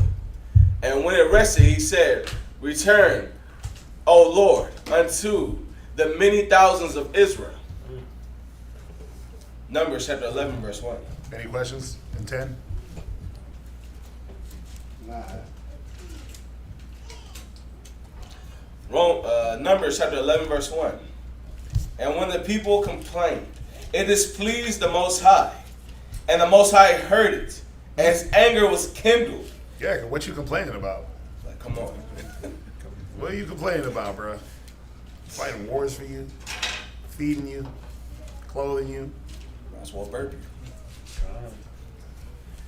Right, go ahead. And the fire of the Most High burnt among them, and consumed them that were in the uttermost parts of the camp. And the people cried unto Moses. And when Moses prayed unto the Most High, the fire was quenched. And he called the name of the place Taberah, because the fire of the Most High burnt among them. And the mixed multitude that was among them fell a lusting. And the children of Israel also wept again and said, who shall give us flesh to eat? We remember the fish. You remember the what? The fish. Oh yeah, all that catfish. All that Tilapia. catfish. Right, all that tilapia. Right, all them blue crabs. Go ahead. Which we did eat in Egypt freely. The cucumbers and the melons and the leeks and the onions and the garlic. But now our soul is dried away. There is nothing at all beside this manna before our eyes. And the manna was as coriander seed, and the color thereof as the color of bdellium. And the people went about. Yeah, so it said it was as coriander seeds. If you know what's coriander? What's another word for coriander? We all love it on Mexican food. What? Yeah, what? Cilantro. Right, it's cilantro. That's coriander. So I'm not saying that manna was cilantro, but it said it was as coriander seed. So if you know what coriander seeds look like, they're real small, round, with little lines. They almost look like little basketballs. Yeah. Or little, like little basketballs. It's weird now that you think about it. Like little small basketballs. They got the lines in them. Not like the same lines as a basketball, but you know what I mean. Yeah, something like that. But real small, and you can. What is it? Mash it. What is it called when you mash something up? The mortar and pestle. The what? Mortar and pestle. Moltar and pester. He always knows it. He knows these things. I always forget. But you can take different seeds and different things like that and do what? Boom, boom, boom, boom, boom. Paste it up. Now you can bake you something. Now you can bake you a cake or bake you some bread, right? So that's what we were doing. We were taking that coriander-like seed, and we have flesh, right? Because the manna was what? It was quail, and it was this coriander-like seed. And then the dope thing about it is it said it tastes like whatever we wanted it to taste like. Right. So if you wanted some melons, eat some manna. Right. You want some leeks? You want some leeks? Eat some manna. You want some garlic? Eat some manna. You want some pizza? Eat some manna. Straight up. Ice cream? Manna. Right? Whatever your heart desired, whatever you lusted for, the manna would suffice. But it wasn't good enough for us because, man, you know how our people roll. They got to touch it. They got to feel it. They got to see it. The tangibles. It got to be right there in their hand. Got to be greater than Think how about it was it. last time. Think about it. You were eating flesh, right? You were eating flesh. You had the quail, because that's what that was. You had that.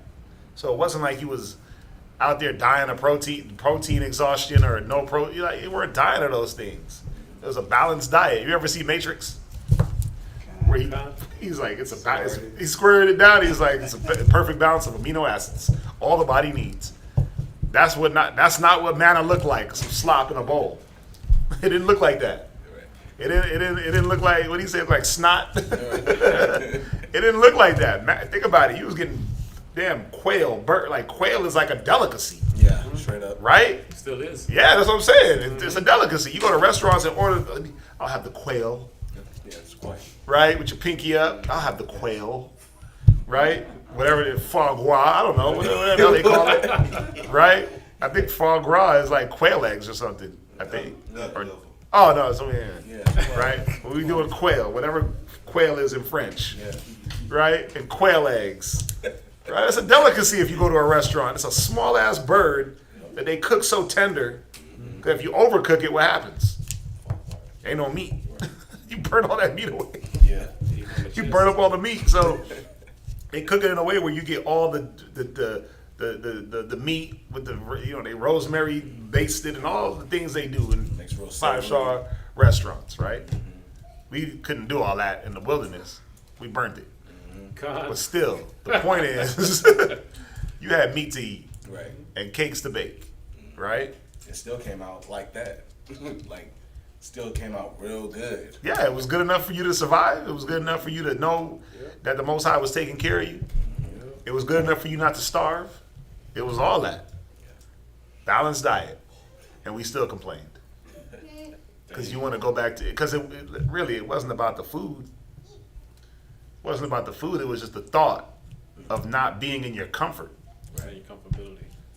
Food, I look at it like one of my biggest things is, like, I'm hungry. Okay, eat some fruit. And it's like people look at fruit as not food. Or eat some vegetables. They look at that as not food. Like, what do you eat? Well, you only had an apple. That's food. Right. Right. Right? Or wrong? Right. I'm like, that's food. Like, that's better than eating something else. Well, if you think about it, like meat and everything else is actually a luxury because you really had to put time and work in to get it. The fruit was on the trees. Yeah. Just grab and go. Keep on rolling. Yeah. You had to prep, cook, salt, pepper. But the point is, it's about changing your mind state according to what things are. Like apples and oranges and fruit, they're food too. Right? Just because it's not cooked in a pan doesn't not make it not food. Right. Just because you didn't add salt, pepper, seasoning doesn't take it away from the food category. Right. That's how our minds were in the wilderness, man. Right? This ain't food because it's not coming from a certain place. It's not prepped a certain way because the Most High got to bring it to us. So it's like it don't count. It should count more. Right. It should count more because that food was based off your faith. That food was based off your faith. Go gather more in the Sabbath, and gather left during the week. And if you gather too much, it's gonna rot. Well, I don't believe that, so I'm gonna try it. Yep. And what would happen? So the damn manna rotted in their teeth. Yep. The plague went into the manna and rotted in their mouth Wow. Put it to and in the their test. cupboards. Yeah. So this was a faith-based meal. Right? How much faith you got that when you go out there, that manna's gonna be there ready for you to collect? And all you have to do is just show up. Well, I ain't got no faith, so I ain't gonna show up. Well, you starved that day. Yep. Yeah. Faith-based. Right? You have your What's better than that? Nothing. Yeah, it was easy. You could eat freely in Egypt, but what was the string that came attached? hard labor. Nigga, I'm feeding you so you can work. Yep. I'm only fattening you up. It's like the ginger. What's the one little fairy tale where the little witch gets the little boy? Oh, Hansel and Gretel. Hansel and Gretel. She was fattening him up. Yep. He was eating all he could, right? But he didn't realize he was getting fat to get ate. Yep. What? Can I get my scripture that I was gonna do on Moses? But you can get any scripture you want, son, as long as it matters, pertains to what we're saying. What you got? Luke's 21 and verse 28. I want you to read it. You gonna read it? You gotta read loud. Luke 21 verse 28. Mhm. And when these things begin to have come to pass, then look up and lift up your heads, for you remember Redemption redemption draweth. draweth night. So why you go to that one? What made you go to that? You want to pull that? What made you go to that? What made you go to that? Read it one more time. Where you at? Luke 21 and 28. Luke 21 and verse 28.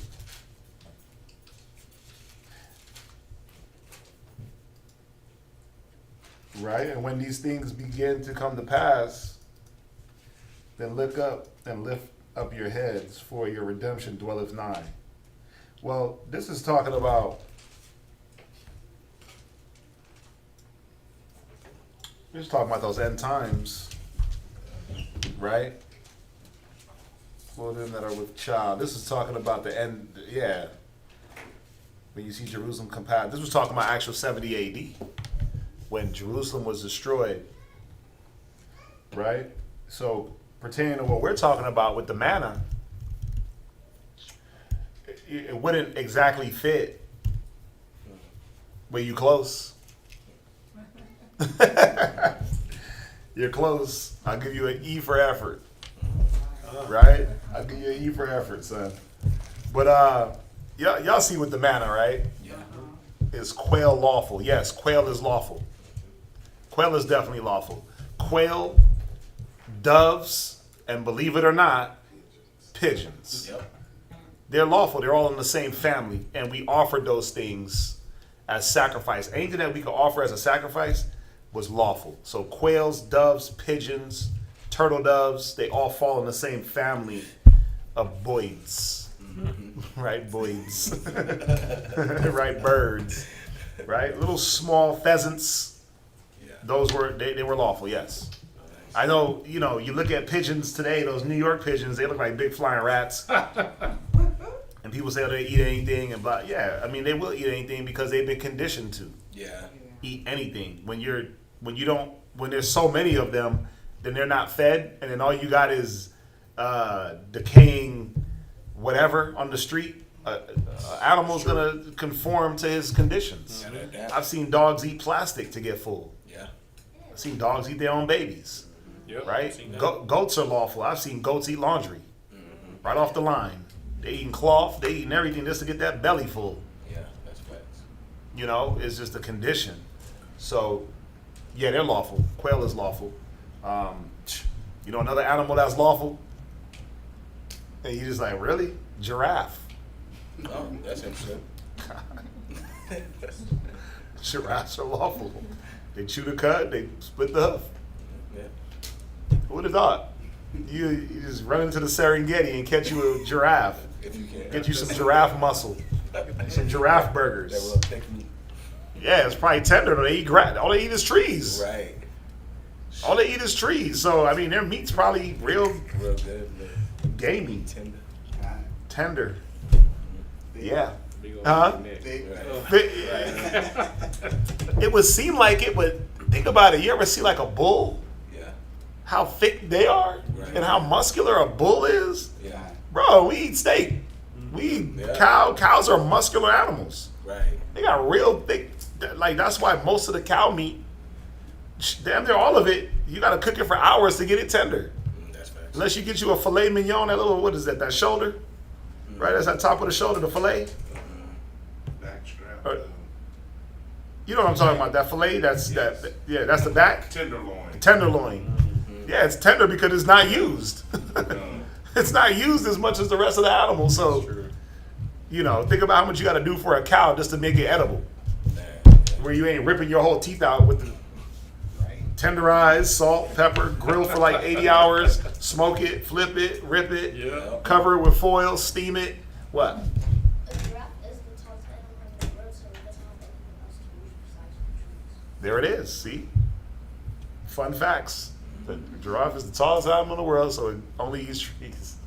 Yeah. They got a real long neck. They fall this whole. He said giraffe jerky is $100. Look, he said giraffe jerky is $100. God. Oh. I mean, hey, you never know. Uh, Beetles. Think about it. Beetles are lawful. All beetles are lawful. Yeah, straight up. All locusts and grasshoppers. Lawful. Now, I got grasshoppers all through my backyard because of these little veggies I'm growing. Vegetables. I'm just like, damn, bruh. Like, I couldn't eat Jimmy the Cricket. Couldn't, dude. Like, Jimmy don't look good. They go freaking easy. Jimmy don't look edible. What's up? Crickets and locusts, they're good for your knees. They replace the collagen. Oh, my goodness. And and they anti-inflammatory. So that's probably what be in your in your knee supplements. Jimmy the Cricket is powdered up. Like the way I would be able to eat that is if I burnt it to a crisp and then grind it. Yep. Like we on what's the movie with the train? Snowpiercer. Oh man. When it was grinding up all the roaches into the roach bars. Oh. Yeah. That's the only way I might be able to eat Jimmy the Cricket. Oh, you don't know Get what's it in there. But then if push come to shove and that's all you got, what you gonna do? Mix it with a smoothie. I'm gonna be hitting pigeon. Yep. I'm gonna have pigeon on one side, like give me that like the plate that divides, beetle, pigeon, giraffe jerky, and some Jimmy the Cricket. Yup. And you gotta just roll with it. Yeah. What's- Is that roach part of the beetle family? I don't think so, son. Roach is part of the lobster and shrimp crab family. Yeah, we ain't eating roaches. Family. We ain't doing that. That's a different level of creepy crawly. You know? With some rice and gravy, you'll be all right. Cornish hens, right? Cornish hens, little game hens they call them, right? Little corn. Ooh, those were, bro. You knock a Cornish hen off quick. Rosemary that thing down, some basil, Yeah. butter. Are geese lawful? Geese, duck. I don't believe those are lawful.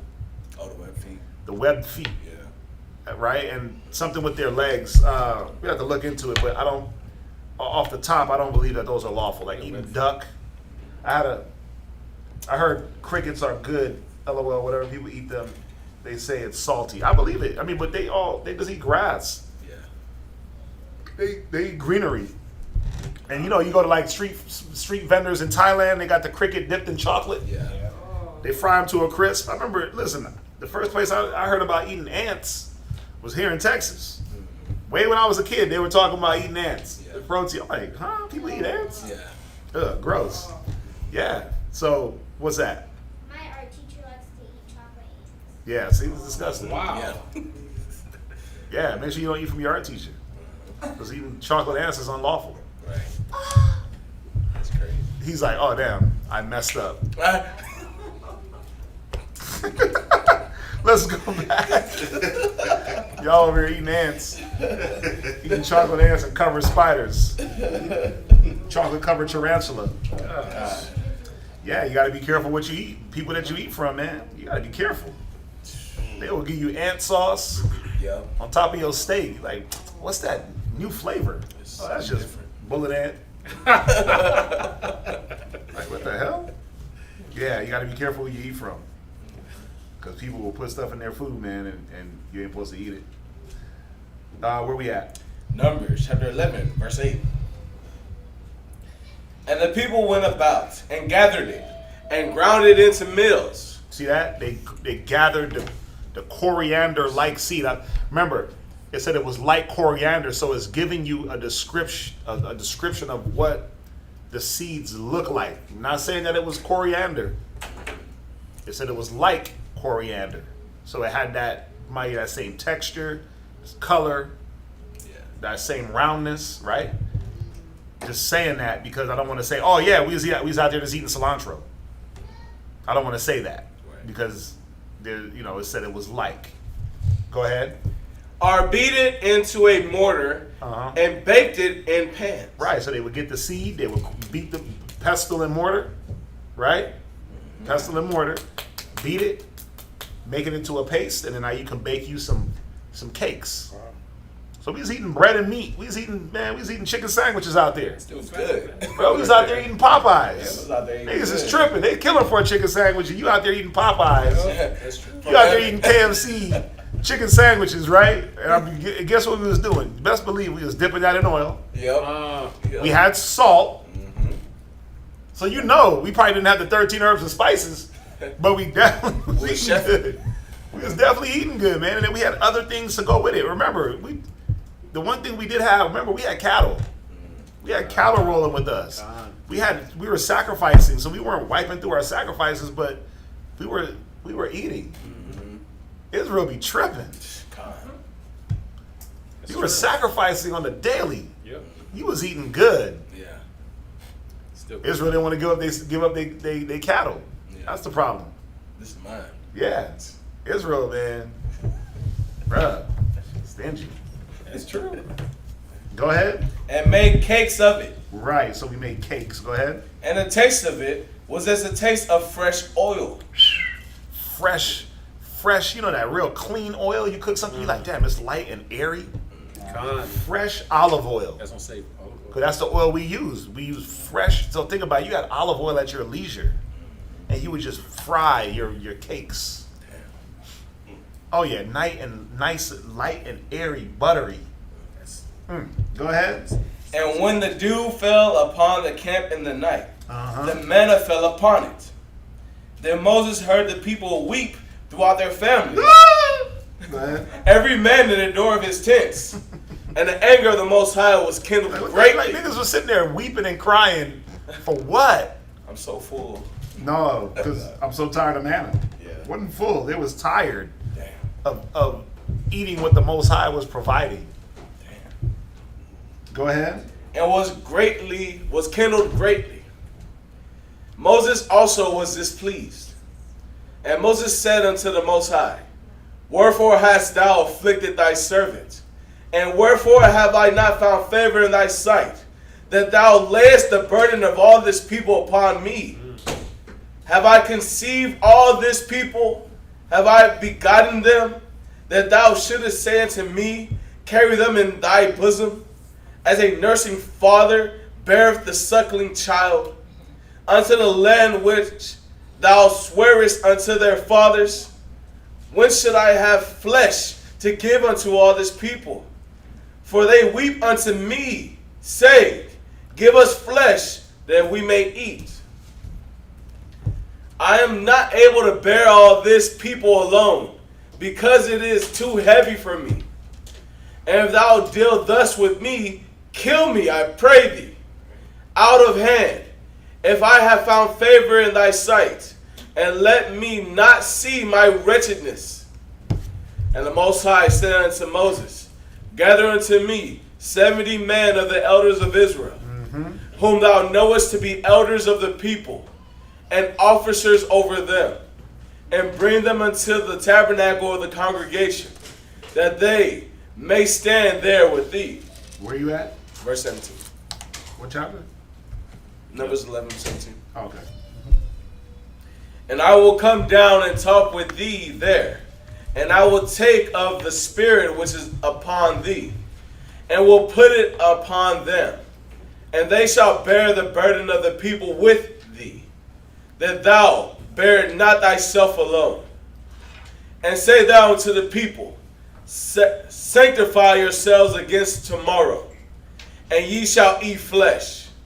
For ye have wept in the ears of the Lord. Say, Who shall give us flesh to eat? For it was well with us in Egypt. Therefore the Most High will give you flesh, and ye shall eat. Ye shall not eat 1 day, nor 2 days, nor 5 days, neither 10 days, nor 20 days. Verse 20. But even a whole month, until it come out at your nostrils, Dang. and it be loathsome unto you, because that ye have despised the Most High, because ye have despised the Most High, which is among you, and have wept before him, saying, Why came we out of Egypt? And Moses said, The people among whom I am are 600,000 footmen, and thou hast said, I will give them flesh, that they may eat a whole month. Shall the flocks and the herds be slain for them, to suffice them? Or shall all the fish of the sea be gathered together for them, to suffice them? And the Most High said to Moses, You have to check Moses. Go ahead. Is the Lord's hand waxed short? Like, if I wanted to give them the whole ocean of seas, the whole ocean of fish, is it not within my power to give them all the fish and then replace them? Dang. Is it not in my power to make you slaughter your whole livestock and then replace it? Yep. You better stop. Moses, you better get it together. Whoa, Moses. Yeah, you better Consider it. recognize, nigga, I just parted the whole Red Sea for y'all. Yes, true. I just killed a whole country of firstborn, Right, don't let them take you out of your position. basically. And their nation, basically the army. Go ahead. Thou shalt see now whether my word shall come to pass unto thee are not. Right. So obviously at this point, all they were getting was the coriander part, the coriander-like part of the manna. There was no flesh yet. Then after all the complaining, all the crying, all the weeping, Most High said, okay, here, look, here goes some flesh. Go ahead. Numbers chapter 11, verse 24. And Moses went out and told the people the words of the Lord, and gathered the 70 men of the elders of the people, and set them round about the tabernacle. And the Lord came down in a cloud, and spake unto him, and took of the spirit that was upon him, and gave it unto the 70 elders. And it came to pass that, when the spirit rested upon them, they prophesied, and did not cease. Right. The Spirit of the Lord shall rest on him like a dove.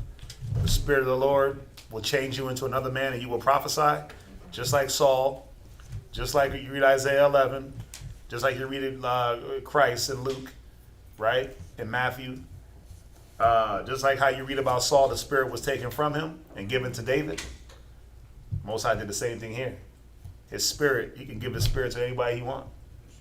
And they'll prophesy, they'll teach, right? They'll do all the good things that are in the Spirit. Go ahead. Verse 26. But there remained 2 of the men in the camp. The name of the one was Eladad, and the name of the other Medad. And the Spirit rested upon them. And they were of them that were written, that went not out unto the tabernacle.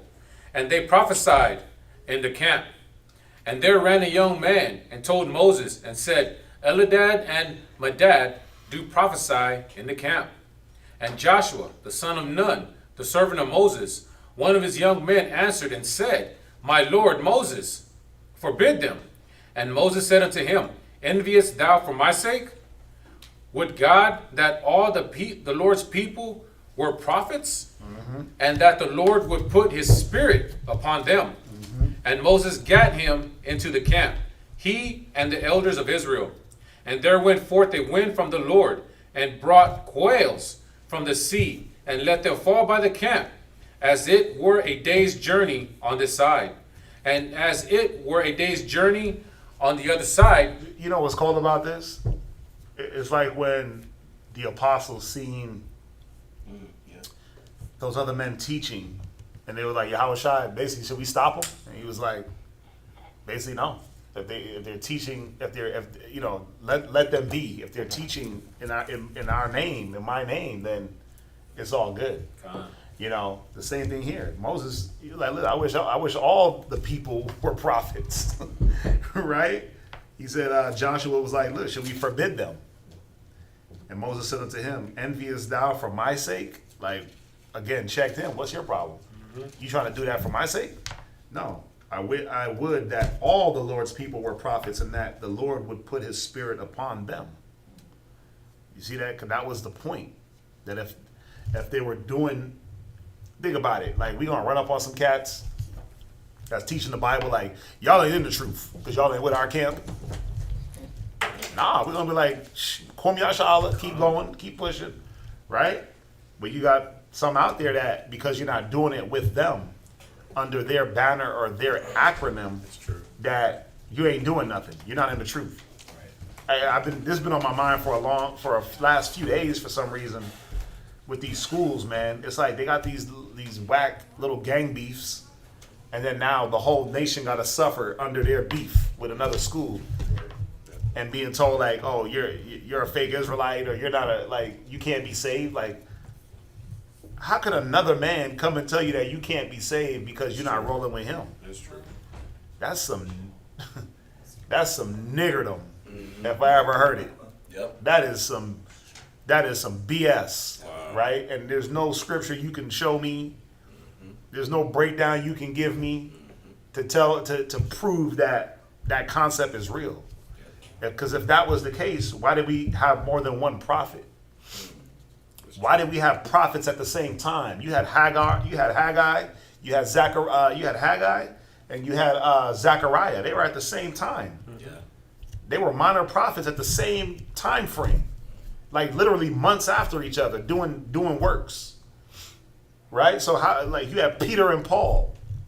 Yep. Right? They weren't doing the exact same mission, but the end result of the mission was going to be to bring Israel together. That's right. Right? But how can one sit there and try to cancel out the other because you ain't doing it exactly the same as me? You ain't rolling with the same exact people as me. But it just shows you the ones that's talking about that nonsense, you ain't in the truth, you can't be saved if you ain't rolling with this school or that school. Bro, they are tripping. Yeah. And I feel real bad. I feel real bad for some of them cats that they walked into that not understanding what they were walking into. And now they just feel compelled because they're like, man, I'm trying to just do the right thing. You know? And, you know, you're going to, I'm saying this because you're going to encounter those people. You're going to have on your fringes, they're going to be like, those ain't fringes. Because what they want to call fringes is what they want to call it. That's true. Right? And they go, why you got fringes on a shirt, t-shirt? Well, because the Bible says to put fringes on your vesture. That's all your garments. You could damn fringe a headband if you want to, right? You can fringe whatever the hell you want. It's your vesture. That's what vesture is, your garment, your clothing. Right. But a man's understanding is going to try to X you out because you're not rolling with them. Right. So you got to be careful. You got to just know. You got to know these things are out there, man. But look how Moses dealt with it. He's like, nah, man, they good. Look, I wish everybody was like them. I wish everybody had the spirit of the Lord to prophesy. Right? Yahweh Shai, same thing. Nah, let them be. Let them teach. Let them do it. You see that? But man, with his greed and his vainglory, if you ain't doing it like me, with me, then you ain't doing nothing. And that's terrible. That's terrible for the nation. That's terrible for our people. That's true. You got a lot of people that's going to be coming into the truth. And we're not all going to be under one school. That's just not happening these days. It wasn't like it was back in the 90s, where you could only go to one place to get the truth, right? Because if that's the case, then bro, we should all be in our land getting the truth. The home of the truth ain't New York. I'm sorry, but it just ain't. The home of the truth is this Bible. That's And this right. Bible is spanned across the whole damn world. That's right. The home of the truth is in Christ, His Spirit. Right? And His Spirit is in everything. Don't it say that? Wisdom is in everything. It extends from one end of the earth to the other. And sweetly does she order all things aright. So for a person to tell you, oh, you can't be saved if you ain't rolling with such and such and such. Or you're not in the truth because this. Nigga, I'm going through what you going through. My gas is high. My gas prices is high. I'm getting persecuted. I got to worry about rent. I got to worry about bills, just like the next black and Hispanic man. And that's what we should be looking at, not my acronym. Moses wasn't on that. Christ wasn't on that. Come. What's up? Say question. Say like you are in a camp like that. I mean, but for the most part, you agreeing with the word, but in some things they kind of dip off, like you're saying, if you're not with us. But you're a member and you kind of see that. Do you just kind of look over that and stay where you're at, or would you say that if they're dealing like that, you shouldn't get the hell up out of there? Well, that's up for the Most High to reveal to every man. You know, it's like if a person, like, remember, all the schools basically teach the same thing when it comes to basics, right? Christ is black, kingdom is for Israel. Now, if I start hearing that if white people start, because you got this new thing, if Esau starts to do certain things now, then their slavery, their servitude is going to be different in the kingdom, or whatever they're trying to say. Or if they repent, they can be saved, like how me and you can be saved. I start hearing those things, and I'm like, ooh, okay, that's weird. That's dangerous. Right? I remember when I remember just coming back into the truth, and I was able to get online and watch everybody. And I had an opportunity. I could have been in IUIC. I could have been at ISUPK. They were all they're in Colorado. I could have been in IUIC. I could have been at GMS. I could have been with GOCC. At that time, they were all out there. And I was able to watch them. And I'm like, wait, so white people could be saved? So they're out of here because that's not what the scriptures say, right? Wait, home of the truth? That's two camps gone because that's not what the Bible says, right? Wait a minute, we just cuss people out and raping women? Oh, I was able to go through the process of elimination without naming, but I was able to watch and say, okay, what are they teaching? Okay, they're still teaching Christ is black. They're still teaching that the Israelites are black. They're still teaching this. They're still teaching that. But then when you go start uncovering you start digging, deeper. You just got to know what the scriptures say, right? So if you're there, the problem is, why do people get caught up in home of the truth and believe it? Because they don't study for themselves. They just let somebody orientate to them. Like if I start talking about home of the truth, wouldn't y'all look at me funny? Like if I start saying, look, y'all can't be saved unless y'all are a part of this school.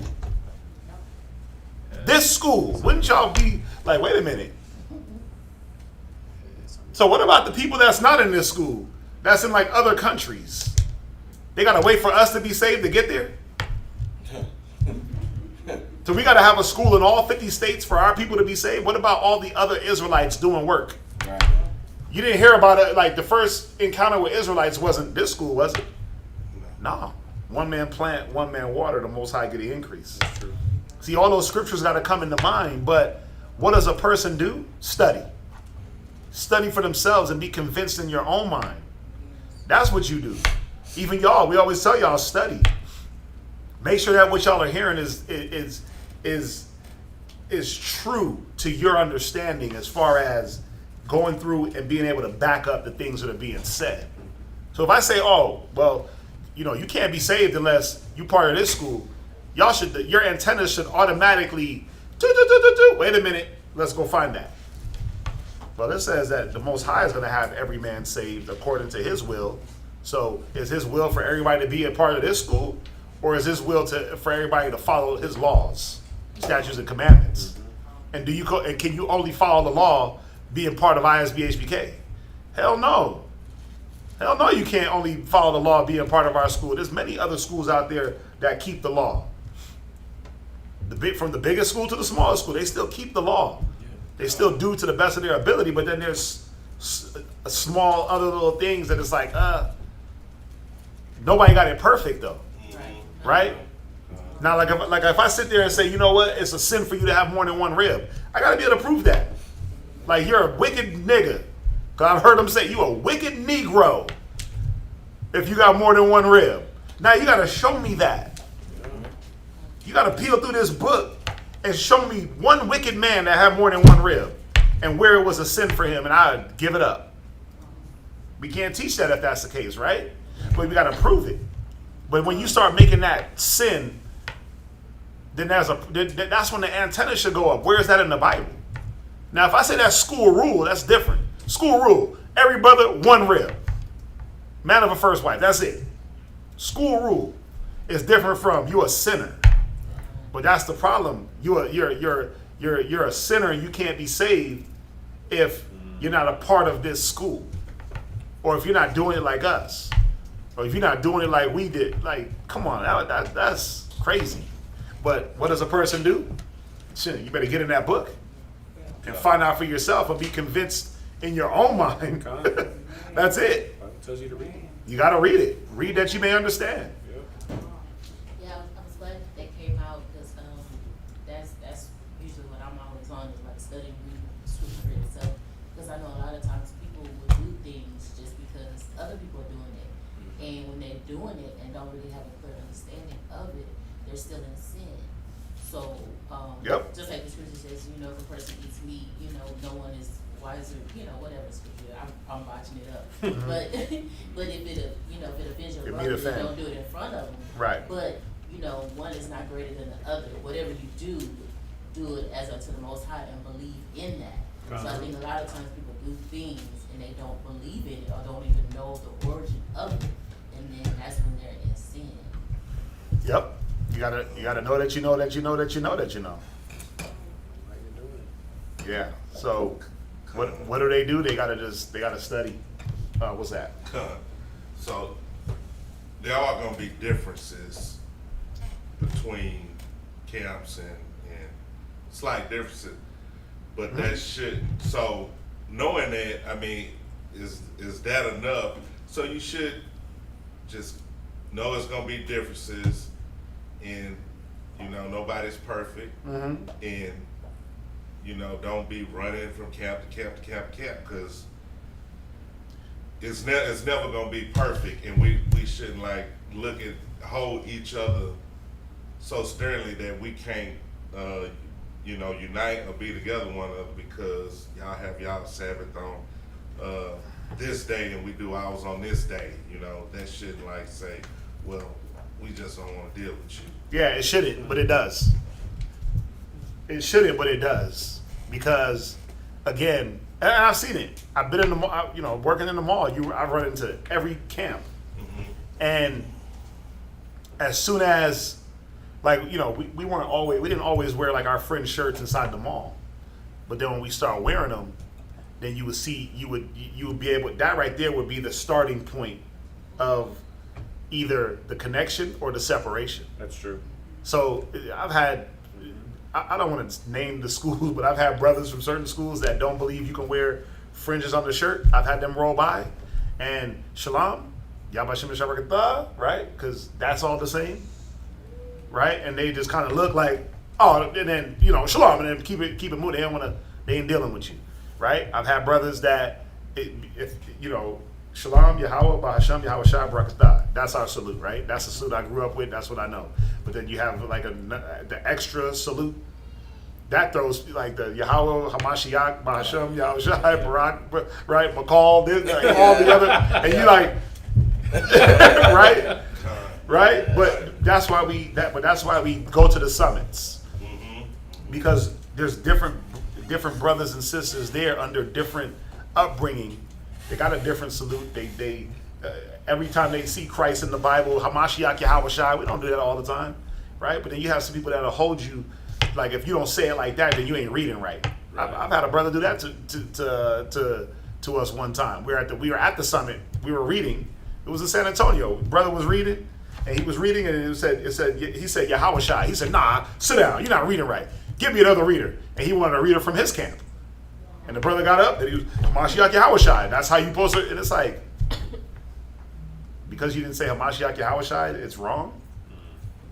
Nah, it's not wrong. That's just how he wants it. But see, that'll throw people off.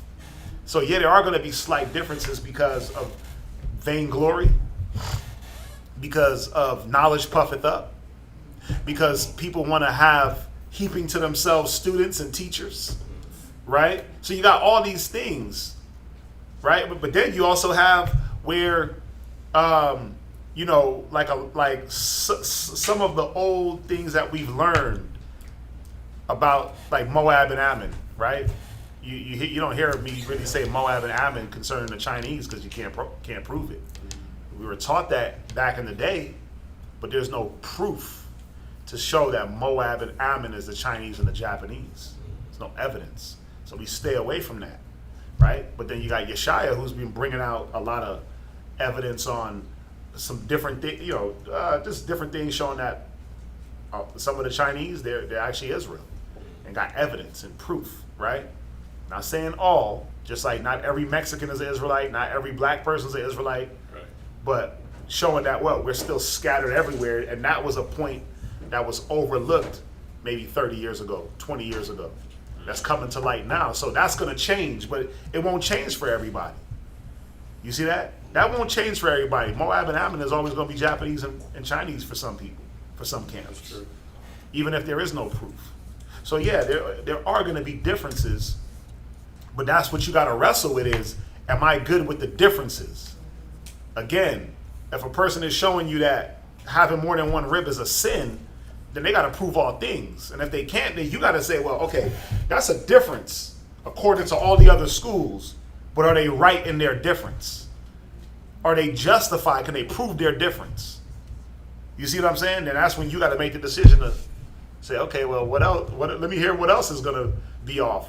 What else is wrong? Or or am I good with dealing with those different things, those different teachings? Some things, bro, we ain't gonna get around and get it right till Christ comes.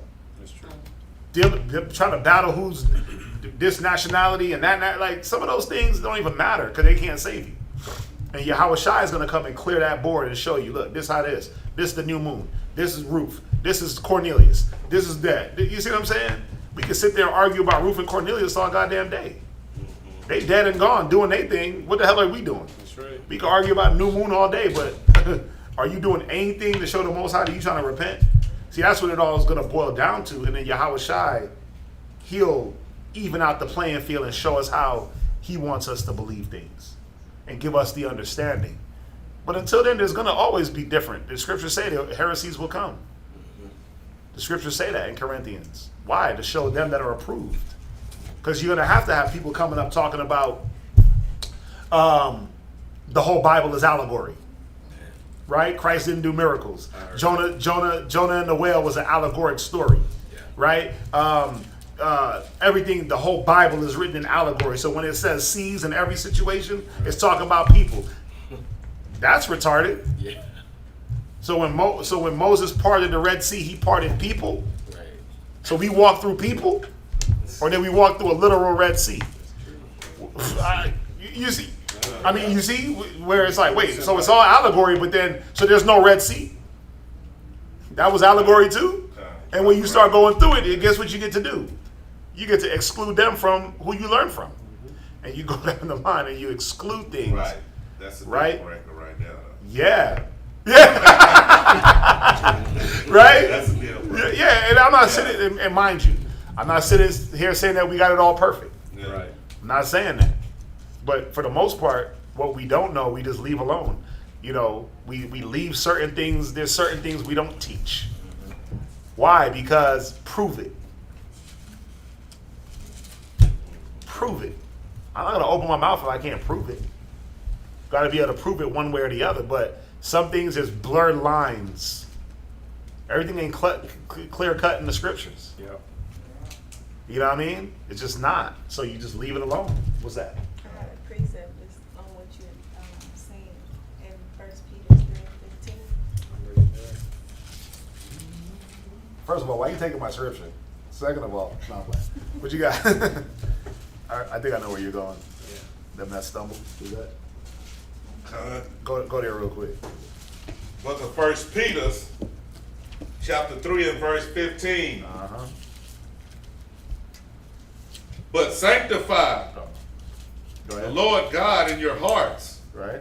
and be ready always to give an answer to every man that asketh you a reason of the hope that is in you with Right. meekness and fear. Right? So yeah, you got to be able, because remember, people are going to come to you That's right. asking why you believe. Well, you better know why you believe.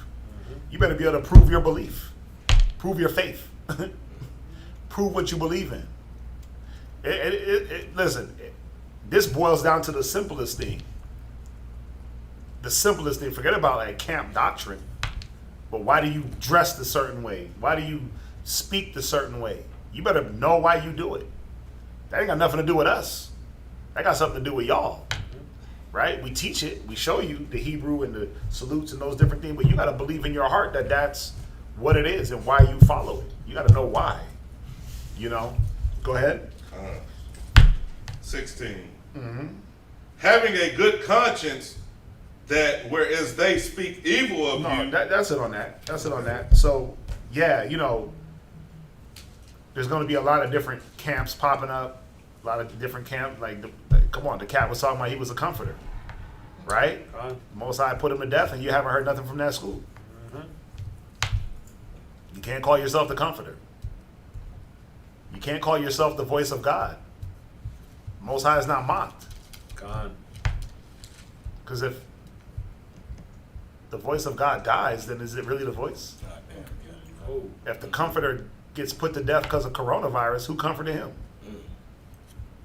I mean, just think about it. You call yourself the comforter, the walking comforter, and you die of coronavirus, you die a common death. Bruh, smack.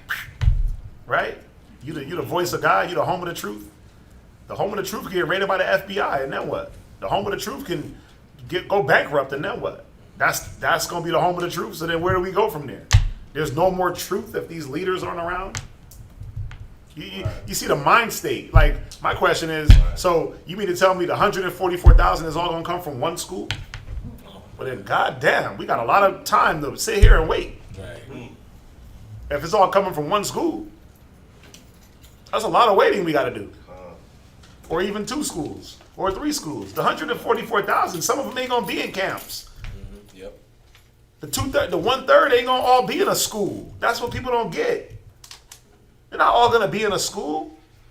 What school was Abraham in? Oh. Yeah. What school was they? What school were they in? Said Abraham's righteousness was based off of the things that he did. His willingness to follow and be obedient. That's what was counted as righteousness. Not because he had another man there teaching him to be in a school or to not be in a school. But y'all see my point. I'm not knocking camps or because I'm part of one. But you see my point. Like we be so naive to think like we're the only people in this world where they got Israelites on the whole other half of the world going through crap. Yeah. They ain't gonna get saved. It's true. And what school they got? We ain't everywhere. No school is everywhere. Right. Throughout the whole 4 corners of the earth. And you got Israelites that's going to be saved from the 4 corners. So what is going to be their saving? A man? Nah, they gonna some people are going to be able to pick up this Bible. Some. And the Spirit will guide them through this book. Some. They're going to be able to go on YouTube and watch a video, watch this, watch that, understand. Let me keep myself pure to the most that I can. And they gonna make it. And they were never a part of a school. You see what I'm saying? So, yeah, just going back to the point, look how Moses dealt. Look how Christ dealt. And I'm not saying if you're part of a school, just drop out and do that. No.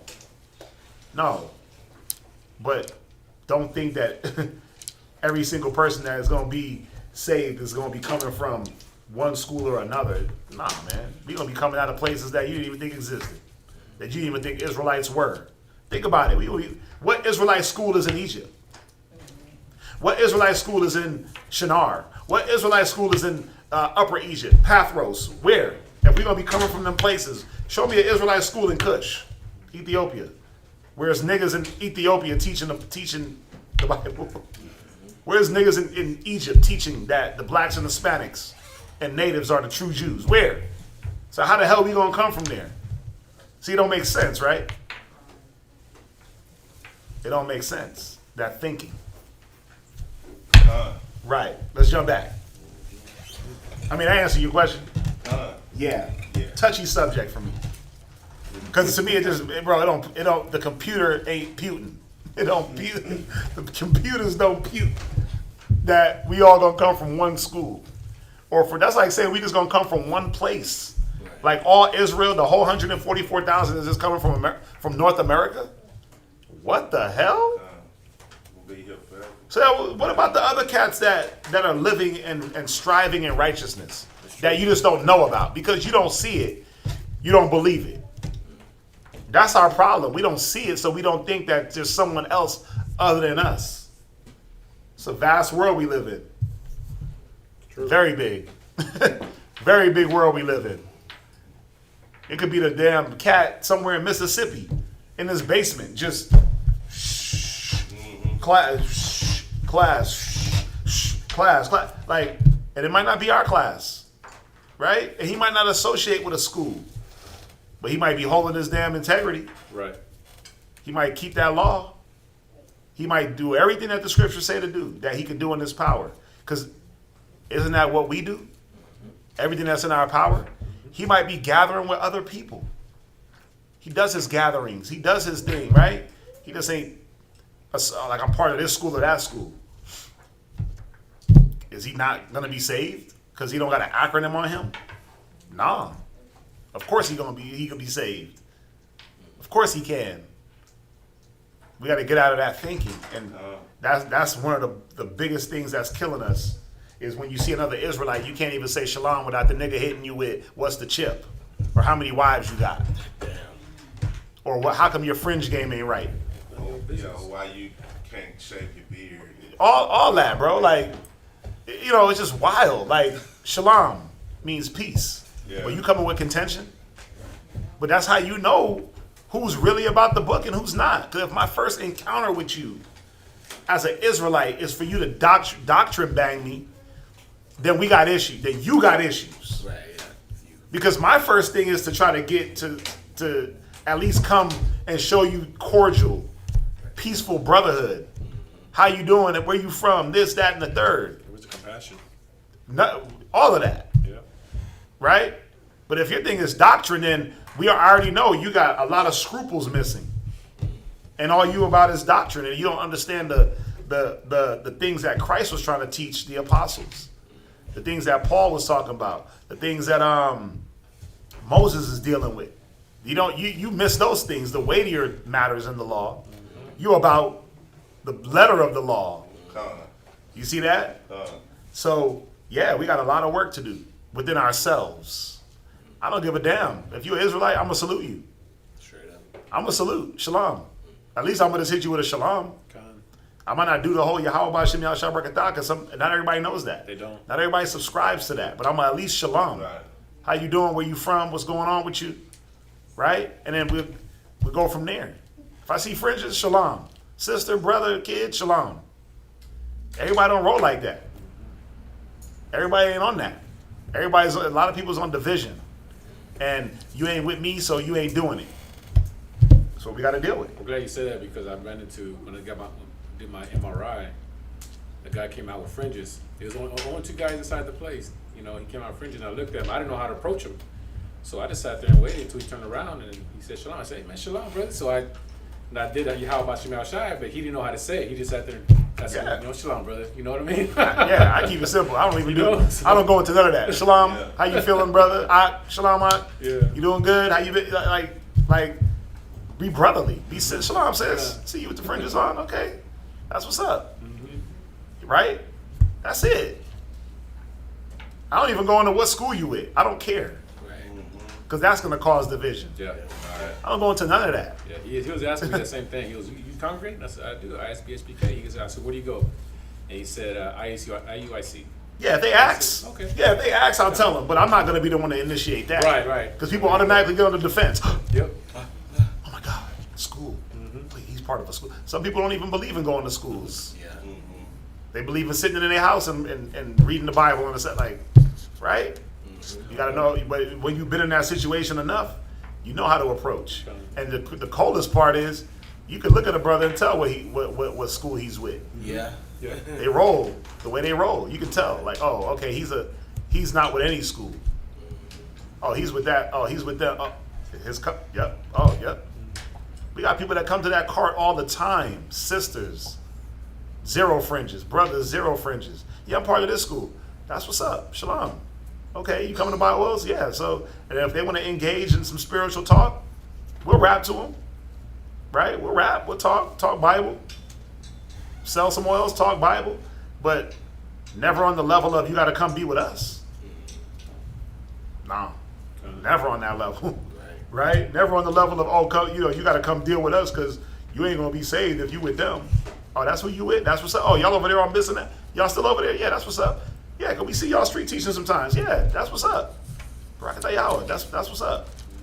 Now what oil you want? Right?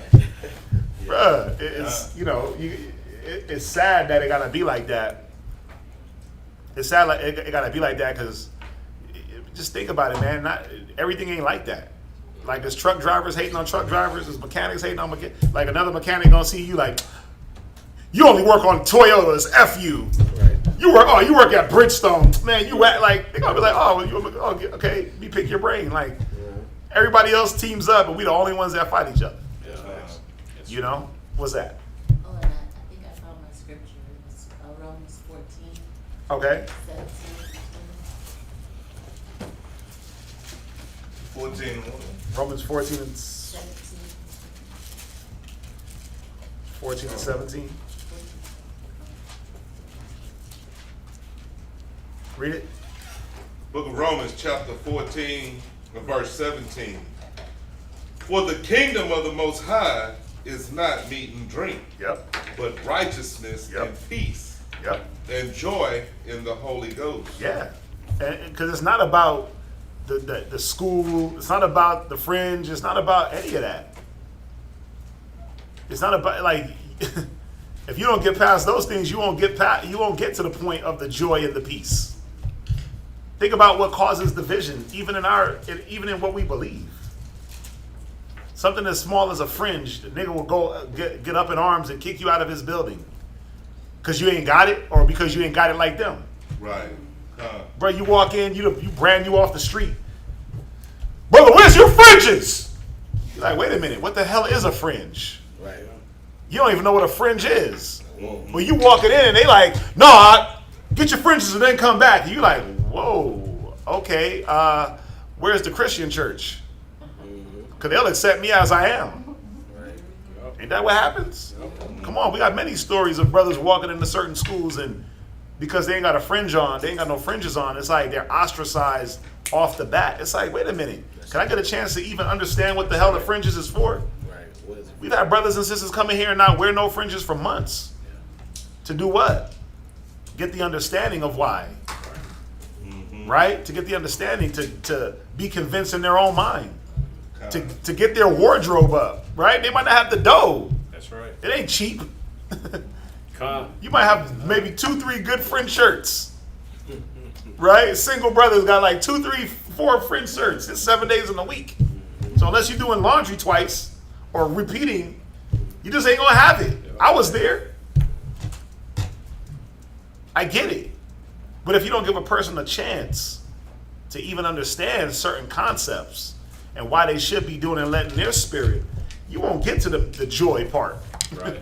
It's gonna be all about meat and drink. It's gonna be all about the physical things. How big your beard is, how thick your blue border of blue is. That ain't blue, that's purple. That ain't purple, it's scarlet. Like, we can argue about every damn thing. It ain't Yahweh, it's Ahaya.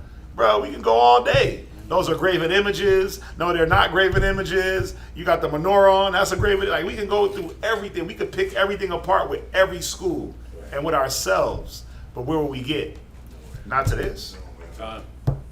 Not to the joy, not to the peace. Go ahead. Verse 17.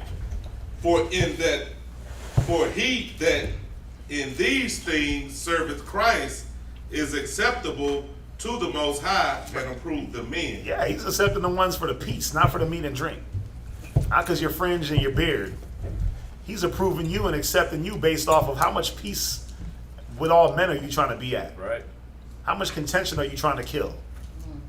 How much of brotherhood are you trying to portray and put out there? That's what he's accepting you based on. Go ahead. Let us therefore follow after the things which make for peace. Yeah, man. But Israel ain't good at that. Niggas want to argue on the Sabbath. That's true. While arguing about what the Sabbath is and what you don't do on the Sabbath. You want to argue on the Sabbath about what it is and what to do and what not to do when it says don't do your own pleasure. Well, that ain't what that, huh?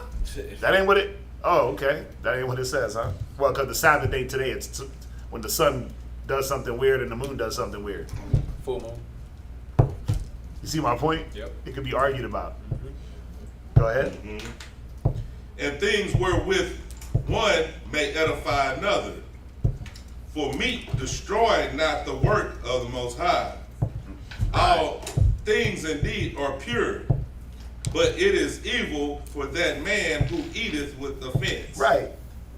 Right, I know about this. Salam, a brother works at my husband's job and he goes to blank. He goes to IUIC and always telling my husband how off our camp is because they teach differently. Yeah, like why we gotta be off? That's the thing I don't get. Why we gotta be off? Why we gotta be wicked because we don't teach exactly what you teach? When you want to be technical, they changed what was being taught. We didn't. If you want to be technical, so that means your teachers were wicked. The men you learn from were wicked. Da-na-na-na. Con, I was told that I wasn't being taught right at my camp because I don't have fringes on. Little do he know that at that time of my life I couldn't afford to have them. Thank you. But that's that school. That school, if you ain't got fringe, I had a brother, listen, there was a brother when we were at the old school. He was going to that school, but he lived right next to our school, so he was coming to class. And I remember I had just came from the gym. I had on just a regular shirt and some shorts. I was going to morning class real quick at the school, then I was about to head to the gym. It was early morning, like 8 in the morning. I hit the school, I'm headed back towards the gym. I stop at the gas station right there on 59 and Bissonnette. And the brother happened to be in there. And I'm like, hey, Shalom, mind you, he had been to class, and the first thing, where's your fringes? I was like, whoa. I was like, yeah, Shalom, right? I was like, yeah, I'm about to head to the gym, and I just don't have a gym fringe shirt, right? And then I thought about it, and I had to hit him up and say, you know what, it's probably just going to be better if you stay with your school and not come to our school, because it's going to throw you off. The way they roll and the way we roll is different, and it's going to cause confusion. And we don't want to cause confusion. So from that day on, he had to stay at his school. He had to travel and do whatever he had to do to get to his school.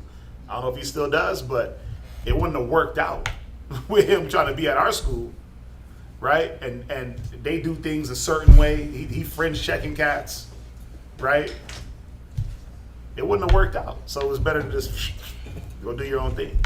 That's why we always tell brothers and sisters, stop being online, listening to everybody, because they're going to tell you, they're going to say different things, right? But guess what? Those other schools say the same thing. They say, listen, if you're watching us, watch us. Don't watch everybody, because everybody ain't teaching the same thing. They know that. We know it too, right? So you got to pick who you're going to learn from. Pick and stay with that. Jump over. Let's jump back. Let's jump back. Let's get this over with. Come on, let's jump back.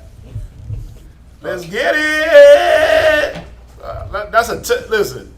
It's a touchy subject for me because I look at myself and I'm like, what if I had a family member that went to one of these other schools?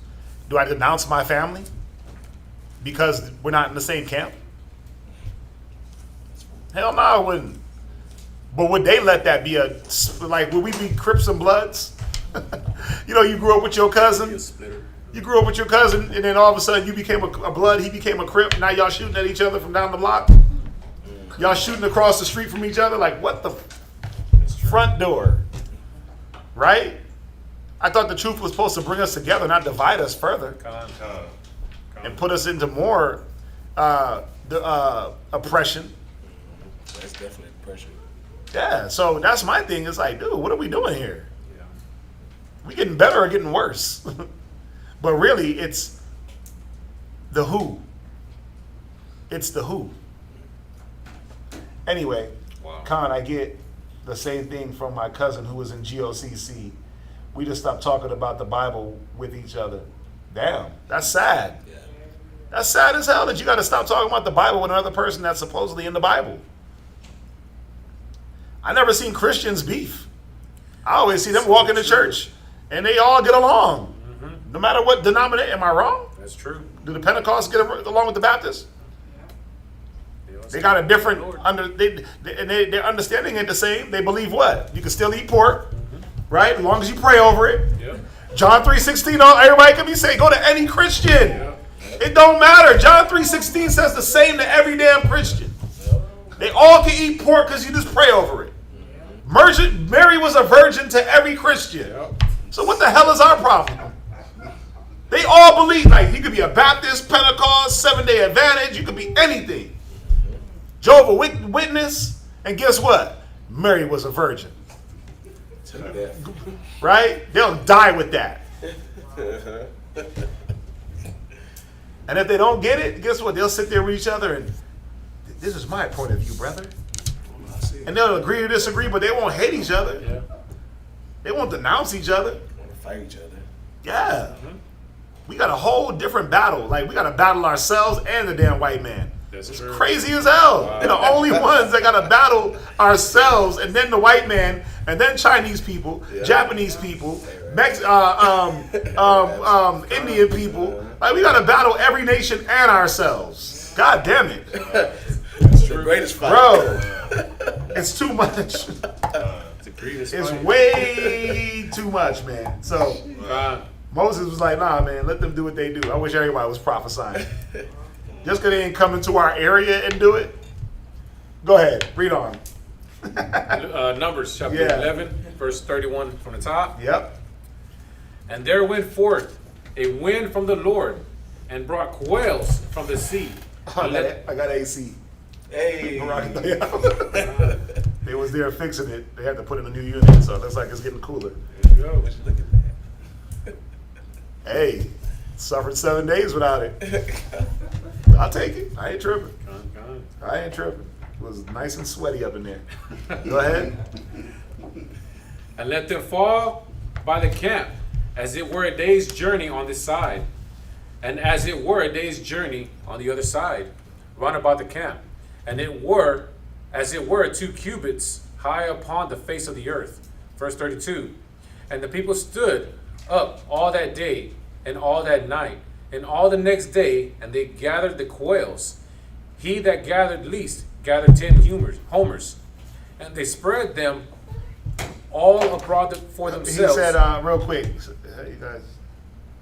It says, is everybody going to be kings and priests in the kingdom? Well, he said that he wanted us to be a nation of kings and priests. He said the least of us will be like David. So, That's awesome. Khan, you're going to be living like a king. And yes, you're going to be a priest because you're going to have the law in your inwards. You're going to be living that priestly life. So yes, we all going to be kings and priests in the kingdom. That's the whole point. Nobody's going to be, nobody like nobody's going to be looked down on in the kingdom. Sit properly. Right? If the littlest is going to be like David, come on, bro. Look at David. Any man would die to be like David. Con. And to have his reputation, and to have the kids, the women, all that, the riches. Look at what David did. So yeah, we're gonna be all kings and priests. Yeah, that's the lifestyle we're gonna be living. Think about a king's life. It's a life of prestige. It's a life of having things done for you, and right? And you're being fan. Like, come on, it's a life of just rap. Think about it. Think about a king. It's just royalty, right? Nice, the best of everything, the top of the line. Think about a priest. Think about a priest. His standard, his level of speech, his understanding. Mesh those two things together, and you just got a righteous man that knows how to handle his riches and knows how to handle the carnal and blends the carnal with the spiritual and not let the carnal overtake the spirit. Yeah, we definitely gonna be like that. Right, and like both of these occupations or vocations have something in common, right? They're both the greatest servants. The king has to serve his country, his people. Yep. The priest has to serve the people in the country. Yep. So they're both the greatest servants. That's Yep. why they get these things attached with it. Right? Yep. But we're gonna have service in the kingdom though, so Yeah, still. Yep. We're gonna serve the Most High. Chase. Go ahead. Verse 33. And while the flesh was yet between their teeth, And I'm gonna say this: y'all gotta be careful for these scams that's going out. Oh, another one just hit you. They're sending out these text messages like if you got Amazon, like somebody's trying to hack your account, and to click the link. Amazon don't do that. Chase Bank, I don't even have Chase Bank, and they just hit me with an unusual attempt. Click the link. If it was not you, please. If this was not you, please just use a secure link to verify your identity. The banks don't tell you to do that.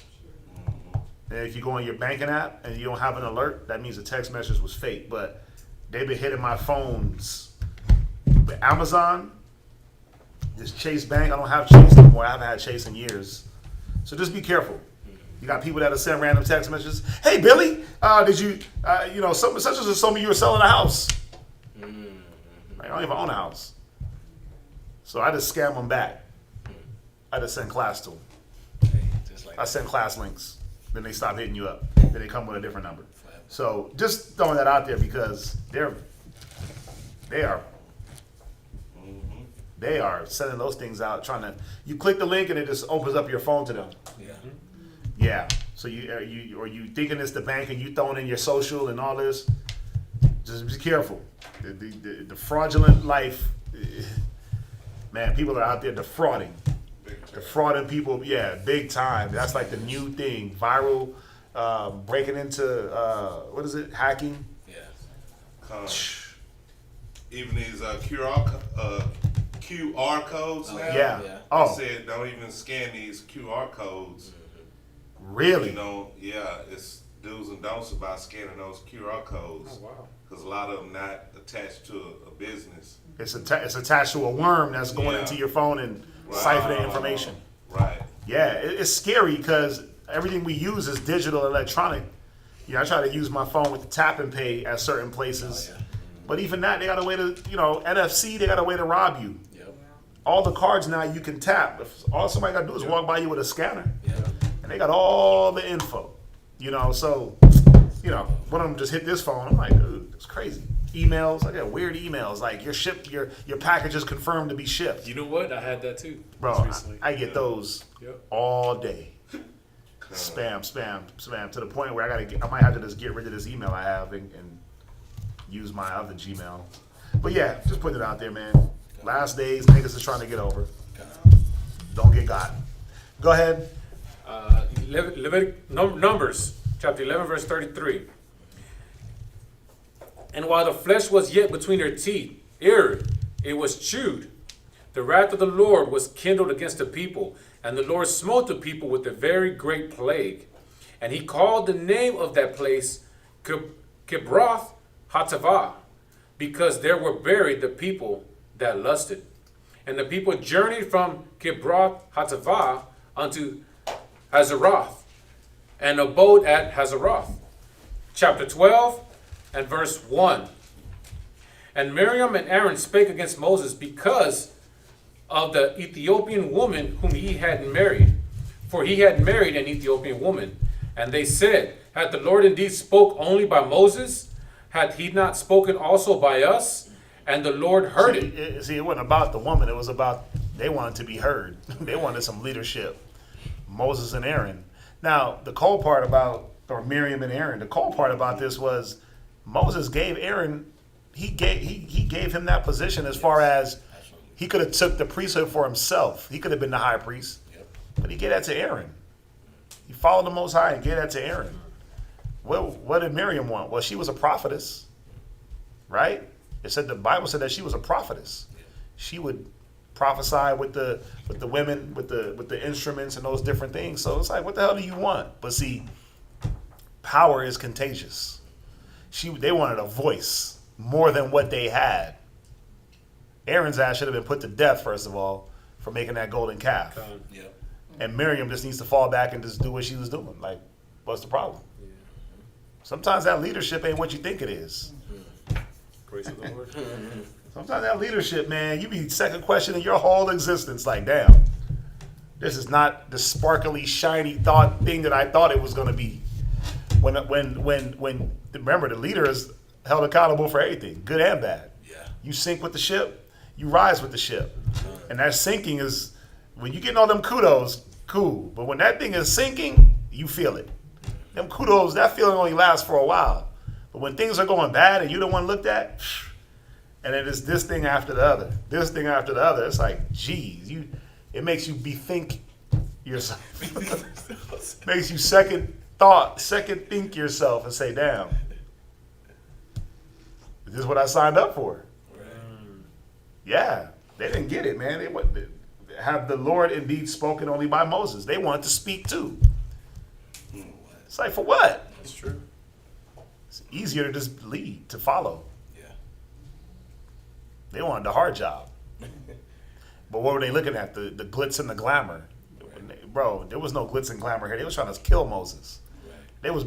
They just cried and argued about what they were eating. How do you think Moses had to feel about that? It's true. Right. That's on him now. Let me go talk to the Most High for y'all. Because damn. Let me go talk to the Most High. Let me go talk to the Most High. Everything rested on Moses. And they thinking it's a glamour job. Right.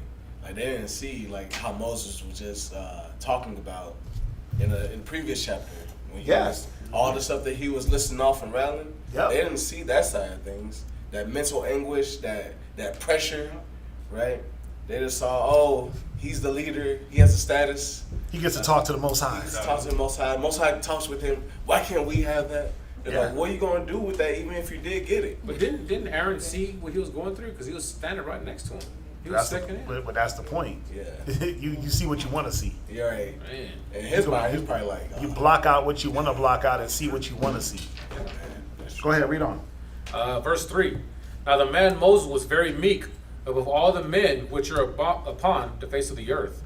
And the Lord spake suddenly unto Moses and unto Aaron and unto Miriam, Come out ye three unto the tabernacle of the congregation. And they three came out. And the Lord came down in a pillar of the cloud and stood in the door of the tabernacle and called Aaron and Miriam, and they both came forth. And he said, Hear now my words. If there be a prophet among you, I, the Lord, will make myself known unto him in a vision, and I will speak unto him in a dream. My servant Moses is not so, who is faithful in all mine house. With him will I speak mouth to mouth, even apparently, and not in dark speeches. And the similitude of the Lord shall he behold. Wherefore, then, were ye not afraid to speak against my servant Moses? And the anger of the Lord was kindled against him, and he departed. And the cloud departed from off the tabernacle.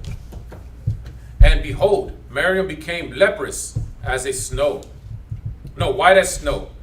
And Aaron looked upon Miriam, and behold, she was leprous. And Aaron said unto Moses, Alas, my Lord, I beseech You know what's thee. cold about that? It said the cloud departed from off the tabernacle, and then she became white. They lost that protection. Most High said that he'll have his angels compass about the righteous. You see what happens when the angels leave? You just get pale and pasty.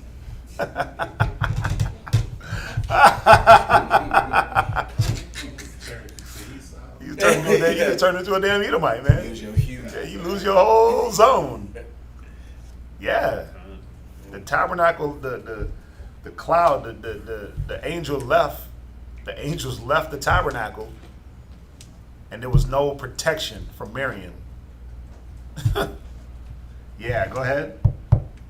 Lay not the sin upon us, wherein we have done foolishly, and wherein we have sinned.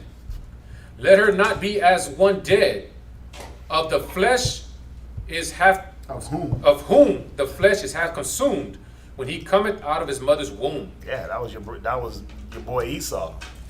He was the only one that came out half dead, flesh looking like he was half consumed. Go ahead. And Moses cried unto the Lord, saying, Heal her now, O power, I beseech thee. Look at Moses. Meekness. Enduring injury without resentment. A nigga like me would have made her just stay pale. Like, oh, see, you was talking crap, huh? Look what you got. Look what you got.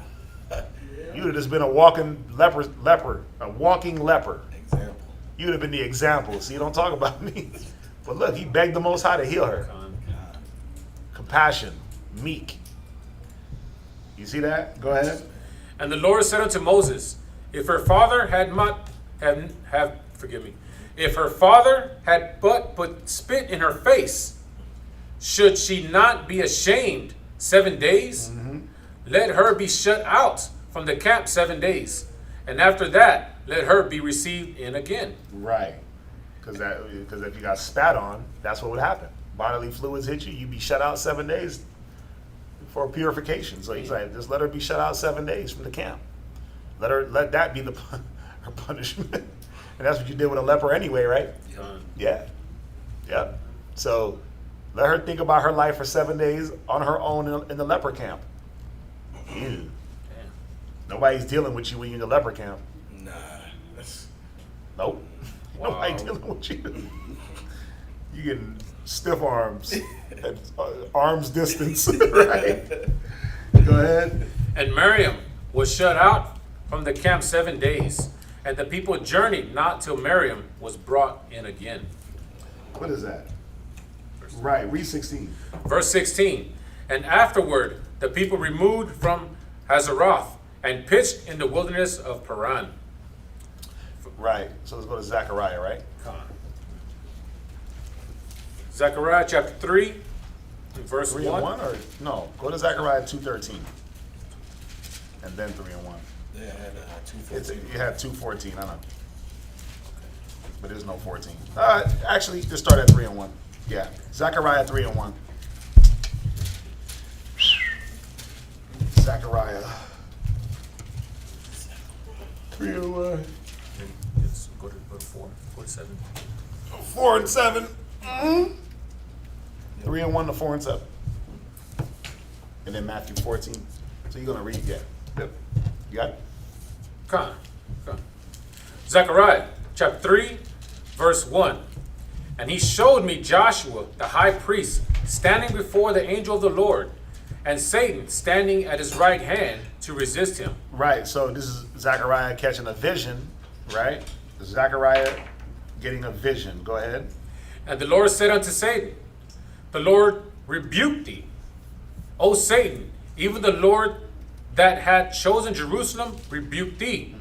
Is not this a brand plucked out of the fire? Now Joshua was clothed with filthy garments, Right. and stood before the angel. And he answered and What spake. are those filthy garments? What do y'all think that represents? Joshua being the high priest, filthy garments. What y'all think? Huh? Yeah. That was like a representation of our sins. Right? That was like a representation of our sins. And Satan, when it said Satan's standing at his right hand, what is Satan always at? What is he always doing? So he's accusing us day and night, man. Satan is always there, pointing out the filthy rags. Man, look at the hole in his shirt. You see that? Man, look at that. He got ketchup stain, Yep. right? You got this stain, got that. Look, he didn't even clean his shoes today. I wouldn't do that. Satan is always pointing out the obvious, right? But he's always highlighting the not so obvious. That's his job, to accuse, right? So, you look at this, it got a little symbolism in there, but the filthy rags, that's our sin, man. Go ahead. And he answered and spake unto those that stood before him, saying, Take away the filthy garments from him. Right?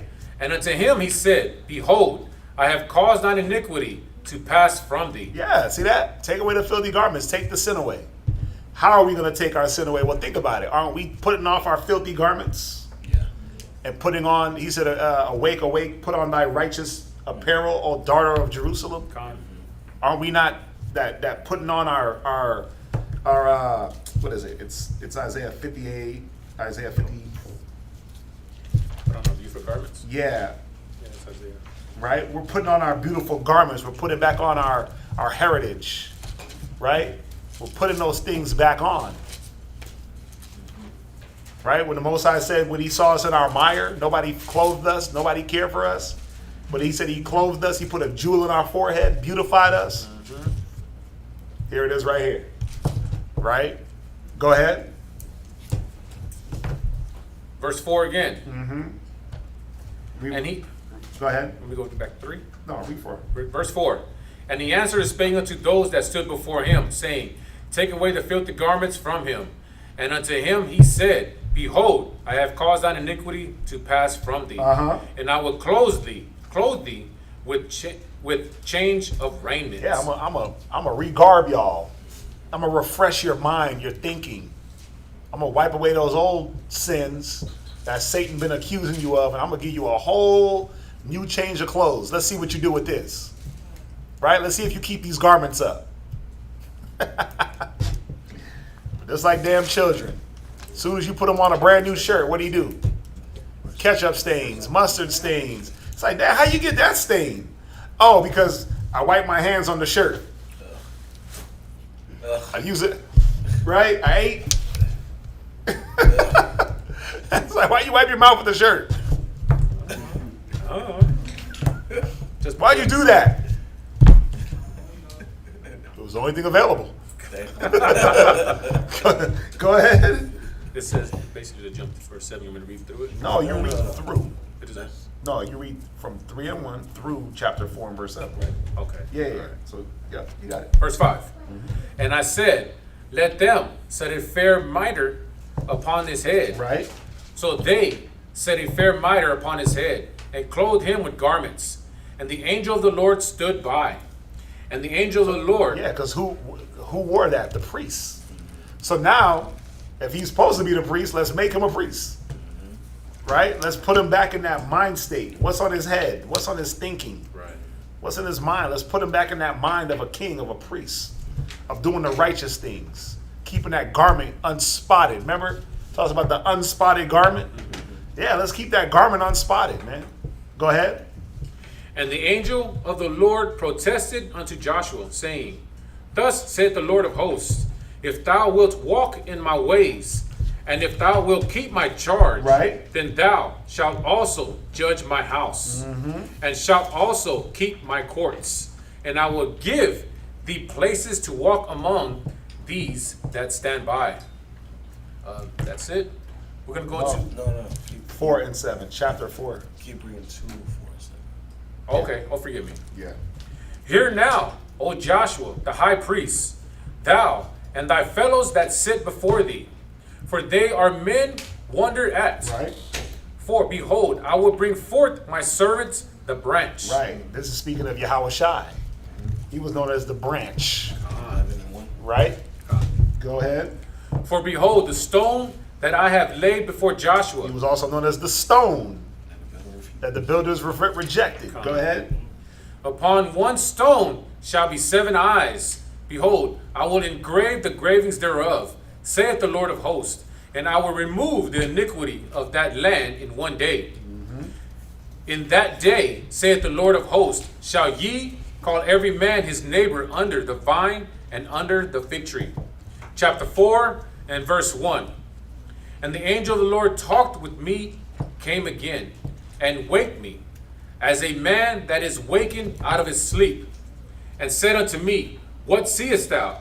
And I said, I have looked, and behold, a candlestick all of gold, with a bowl upon the top of it, and his 7 lamps thereon, and 7 pipes to the 7 lamps which are upon the top thereof, and 2 olive trees by it, one upon the right side of the bowl, and the other upon the left side thereof.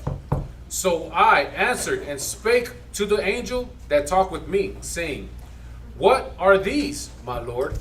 And then the angel that talked with me answered and said unto me, Knowest thou not what these be? And I said, No, my Lord. Then he answered and spake unto me, saying, This is the word of the Lord unto Zerubbabel, saying, Not by might, nor by power, but my spirit, saith the Lord of hosts. Right, because Zerubbabel, if you understand what's going on here, what was Zechariah urging the people to do? Does anybody know? What were we in the midst of? Well, in this time, it was about rebuilding the temple, right, and finishing it. Zerubbabel was the overseer, right? He was the man physically going to undertake that. Zechariah, he was the prophet. He was the spiritual guide to that. Yeah. So that's what was going on at this time about. It was about finishing off the rebuilding of the temple. Sir, What's that? is this after? Is this after we had came back? After Ezra? Yeah, this is after. Yep. Go ahead. Who art thou, O great mountain? Before Zerubbabel thou shalt become a plain, and he shall bring forth the headstone thereof with shoutings, crying, grace, grace unto it. Okay. From there, we're going to be going to Matthew chapter 14, verse 14. Go ahead.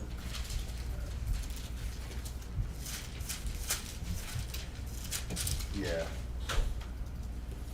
Matthew chapter 14, verse 14. And Yahushua went forth and saw a great multitude and was moved with compassion toward them. And he healed their sick. And when it was evening, his disciples came to him, saying, This is a desert place, and the time is now past.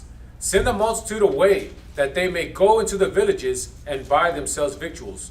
But Yahushua said unto them, They need not depart. Give ye them to eat. And they said unto him, We have here but 5 loaves and 5 fishes. He said, Bring them hither to me. And he commanded the multitude to sit down on the grass, and took the 5 loaves and the 2 fishes, and looking up to heaven, he blessed and brake, and gave the loaves to his disciples, and the disciples to the multitude.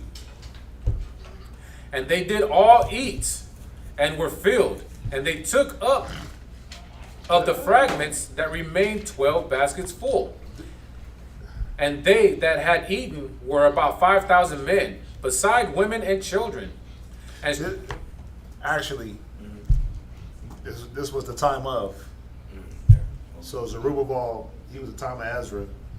So As Nehemiah, right? right.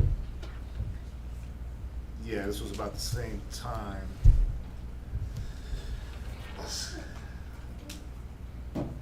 Yeah, I just looked at this chronological Bible, but yeah, the time of Ezra, that's when this was led by Zerubbabel.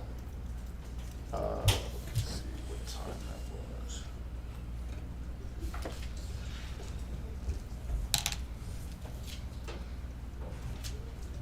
Yeah, like Darius and the Medes. Darius was a king, right? Yeah, because that's when they paid. Right. That's when they took money out their treasury to rebuild. Yeah, so around the same time frame. That's Ezra. Yeah. Go back to Matthews. Gotcha. That's it. Wisdom of Solomon. Oh, I get the fun book, right? Yeah. Wisdom of Solomon. So that's it for the reading as far as in the scriptures. We're going to go back to the Apocrypha because we're all caught up. So we're in Wisdom of Solomon, the 8th chapter. Yeah, we got to do a lot more of these history classes. That'd be dope. A lot more history so we can get this history down. Get the things in order. Who was the what? But I like that type of stuff. Yeah, some stuff. Kingdom Rebuild. That might be my next history class. Wisdom of Solomon 8 and verse 1. Wisdom reacheth from one end of the earth. That's a lot. Wisdom reacheth from one end to another mightily, and sweetly doeth she order all things. So this is going to be Solomon giving his testament on his love of wisdom and what wisdom will do for one. I loved her and sought her out from my youth. I desired to make her my spouse, and I was a lover of her beauty. In that she is conversant with the Most High. She magnifieth her nobility, yea, the Lord of all things himself loved her. For she is privy to the mysteries of the knowledge of the Most High, and a lover of his works. If riches be a possession to be desired in this life, what is richer than wisdom that worketh all things? And if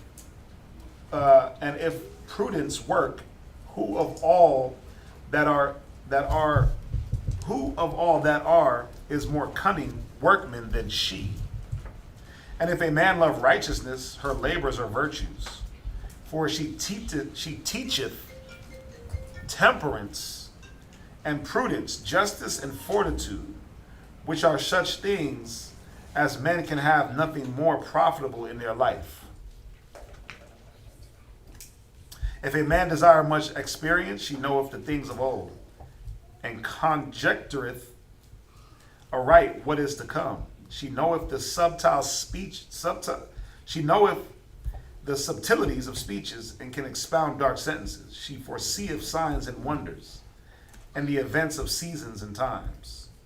Therefore I propose to take her to me to live with me, knowing that she will be a counselor of good things and a comfort in the cares of grief. See, we tend to think physical, bottle, drinking, sex, money, cars, clothes, and like that's going to be the comfort in your grief, but it's just wisdom. It's using wisdom. It's applying wisdom. What is wisdom in grief? Well, it's looking at the situation from a logical standpoint. Hey, I don't want to hear y'all talking. If you're going to be up here, you're going to listen. Or you're going to go to the back with the little kids. Are y'all little kids? So then act like it. Right? What is wisdom in grief? It's the ability to, part of it is the ability to be able to understand what it is you're going through. You know, we death and those things. We have a small understanding of death, but wisdom is to understand that the Most High is in control. Not letting yourself get lost in the emotion and all those different things when it comes to grief, right? For verse 10, for her sake I shall have estimation among the multitude, and honor with the elders, though I be young.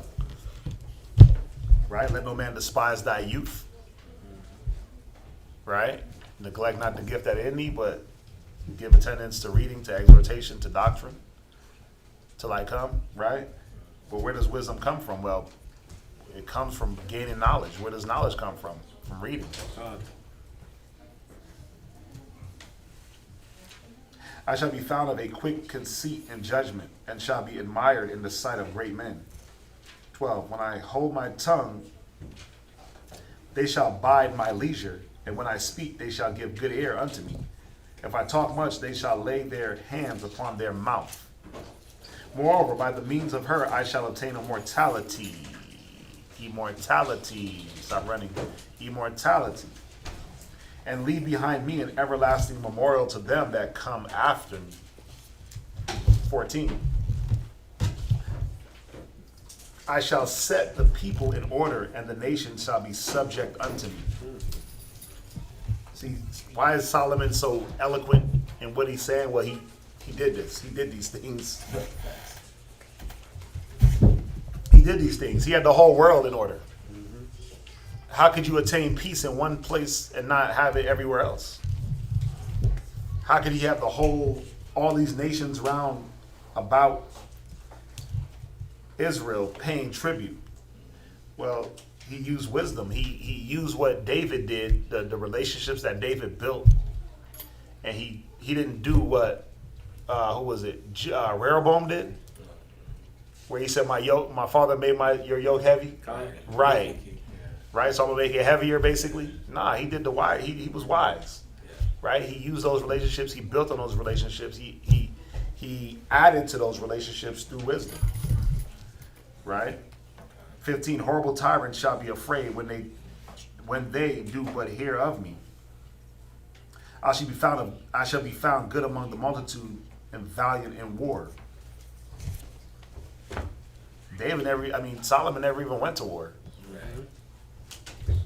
But what were they hearing about this guy? He's a warrior's son, right? And he's smart as hell, so if he's anything like David, we don't want no bars with that. We don't want that smoke, right? Just think about it. Solomon had shields of gold. That's a soft metal. You can't go to war with a shield made of gold. An arrow, a brass or a steel arrow, go right through that gold. So think about it. If he had shields of gold, he already knew he would. This is me symbolizing. Ain't no war happening at this time. Right. But then who came? It was Rehoboam, I believe, that came and all the gold got replaced with brass to show two things: the decay of the people, but then also now we got to go to war. Yep. If we're decaying as a society, it means we got to fight for everything we get.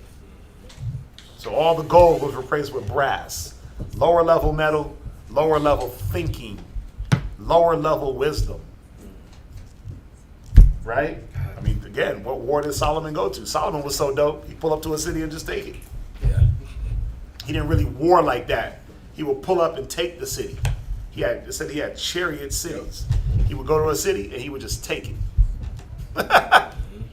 Because he was wise, man. He was wise. He had wisdom. Right? And he wasn't no punk. He telling women to cut babies in half. Yep.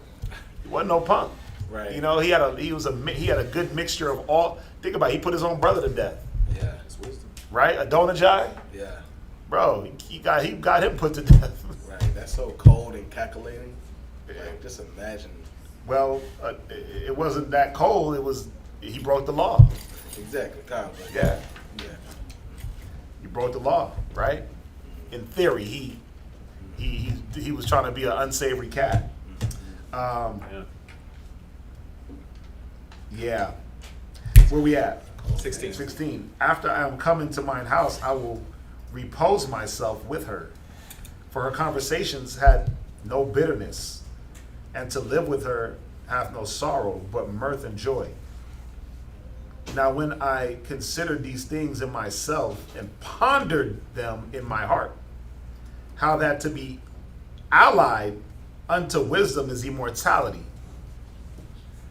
and great pleasure it is to have her friendship, and in the works of her hands are infinite riches, and in the exercise of conference with her prudence, and in talking with her a good report. I went about seeking how to take her to me, for I was a witty child and had a good spirit. Yea, rather, being good, I came into a body undefiled. Because into a malicious spirit or a body subject to a sin, Right. wisdom will not enter. So you came into the body undefiled.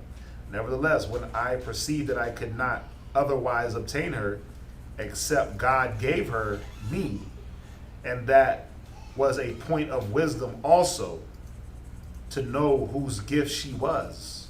See, and that's the problem. A lot of cats try to go through and obtain wisdom through what? Other means. Other means Right. other than the word. They try to go through all the other books.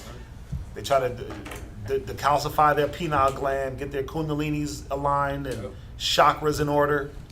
That ain't gonna do nothing for you if the Most High don't say, here's wisdom. Right. Verse 25 and verse 7. For she is the breath and power of the Most High. Yeah, she's the pure influence flowing from the Most High. So you can't get wisdom from nowhere else. But if the Most High allows her to be your partner, you trying to get a partner? You trying to have a boo? You better tell wisdom to come live with thou. Cook me a meal, wisdom. Wisdom buildeth her house and hewn out her pillars, right? Wisdom. It'll show you what to eat. It'll show you what to drink. It'll show you how to build. It'll give you all those different things. But you got to want her. You got to want her, man. You got to want it. He said it. He said it. He said I had to, he said when right? It was something about, Verse 18. is it 18? And the great pleasure it is to have a friendship. Right, I went about seeking how to take her to me. Well, how does one seek to take her to you? Back one scripture, verse 7, chapter 7, verse 14. What you got? Me? Yeah, what you got? Okay, it's 7 and 14. It says, for she is a treasure unto men that never faileth, which they that use become friends of the Most High. Right, but how do Being you go? commended- How do you go about to gain that treasure? For being commended for the gifts that come from learning, But how do you go about that learning? studying. Through the scriptures? You want me to get to the scriptures? I want a scripture. Oh. We just went here the other day. You gotta be a prisoner. Ecclesiastes 6, right? Ecclesiastes 6 and verse 24. I'll read it. And put thy feet in her fetters and thy neck into her chains. Bow down thy shoulder and bear her, and be not grieved with her bonds. Come to her with thy whole heart. You can't be half-assed with this. Right? And keep her ways with all thy power. So you got to try. You got to try to do everything in your power. Search and seek, and she shall be made known unto thee. And when thou hast gotten a hold of her, let her not go. So you'll get to a certain point, and it's like, oh, see, I got it. Open your hand, and she's gone. You ain't getting that back. You know, it's like that. It's like a woman that you mistreated. It's hard to get her back, man. You buy the roses, you buy the flowers, you do everything. You, look, I changed, and you're begging and pleading, and she's like, no, I'm good. No, I'm good. That's true. But what does she want? She wants to see how much you're willing, right? How much you're willing to go. Verse 21. She will lie upon him as a mighty stone of trial, and he will cast her, and he will cast her from him ere it be long. For wisdom is according to her name, and she is not manifest to many. Everybody can't get this. Everybody can't get wisdom. So when you see unwise people and you're wondering why, just know that everybody can't obtain what you're obtaining. Right? Dang. Come to her as one, 19. Come to her as one that ploweth and soweth, and wait for her good fruits. Wisdom is something that's supposed to be grown up in you. Right? But if you don't have patience, you're not going to see the fruit. You're not going to reap that fruit of your labor. You're going to be toiling, you're going to be laboring, you're going to be in prison, but where is going to be the benefit of, where is going to be the fruit if you don't wait for it to grow? Right? Every day I'm walking out looking for my tomatoes from my tomato plant. I'm like, dang. Jesus. I even told my rib yesterday, I said, man, I think I got some sterile seeds, and they might be. Because ain't no tomatoes growing. Them tomato plants is as tall as me. There's supposed to be some fruit on them trees.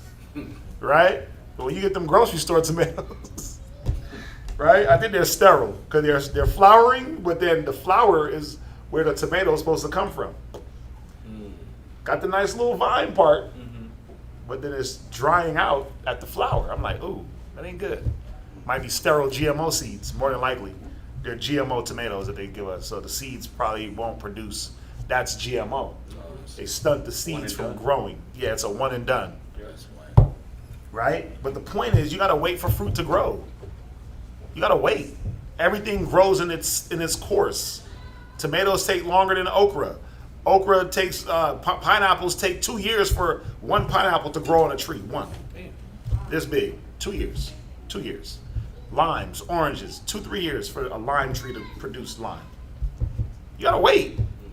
But if you get mad at the tree and kick it down the block, somebody else going to grab that up and do what? Water it, nurture it. Oh, wow, lime. Right. You went 2.5 years. You got frustrated right at the 6 month where it was supposed to produce. You got frustrated and gave up. All somebody else had to come and do is just water that plant and wait 6 months and bloop, oh, damn, fresh limes, fresh oranges. You should have just waited, right? But that's what the scriptures is saying. Wait for her good fruits, for thou shalt not toil much in laboring about her, but thou shalt eat of her fruits right soon. She is very unpleasant to the unlearned. He that is without understanding will not remain with her. Why? Because you're not understanding. What are you not understanding? Her process. How one is to obtain her. So yeah, she's very unpleasant because why I gotta wait? Why I gotta wait? Why me? Why I gotta go through this? That's the questions you'll ask, and then you'll say, you know what? Man, screw this. I'm up. I'm out of here. I'm done. I'm done with this wisdom thing, right? I feel like I'm in jail. I'm in prison. You're damn right. You are. And what does a prisoner have to do but just wait? You got to wait for his release date. That's true. You got to wait for your maturation date. for your maturity date, right? But while you're waiting, you're going through things to push that growth. Your wisdom is taking you through all these situations to try you, to see, is he worthy? Is he going to do the right thing by me? Right? Ain't that what a woman does? She tries you. Is he going to do the right thing by me? That's what her daddy is looking for, right? You want my daughter. You going to do the right thing by her? You going to make her an honest woman? We're supposed to be making wisdom our honest woman by using her for the right things. Right? What does a man do to make a woman an honest woman? He marries her, right? Ain't that what they say? Right? Well, what do you do with wisdom to make her the honest woman to you? You use her, right? You use her and you let her guide you. I'm saying I'm using wisdom as a her in this sense, like Solomon was doing it, because for men it shows you how you're supposed to be looking for wisdom. Because for that her that you love, you will put in work. Just like it says men will go out of their wits for women. We're supposed to be going out of our wits for wisdom.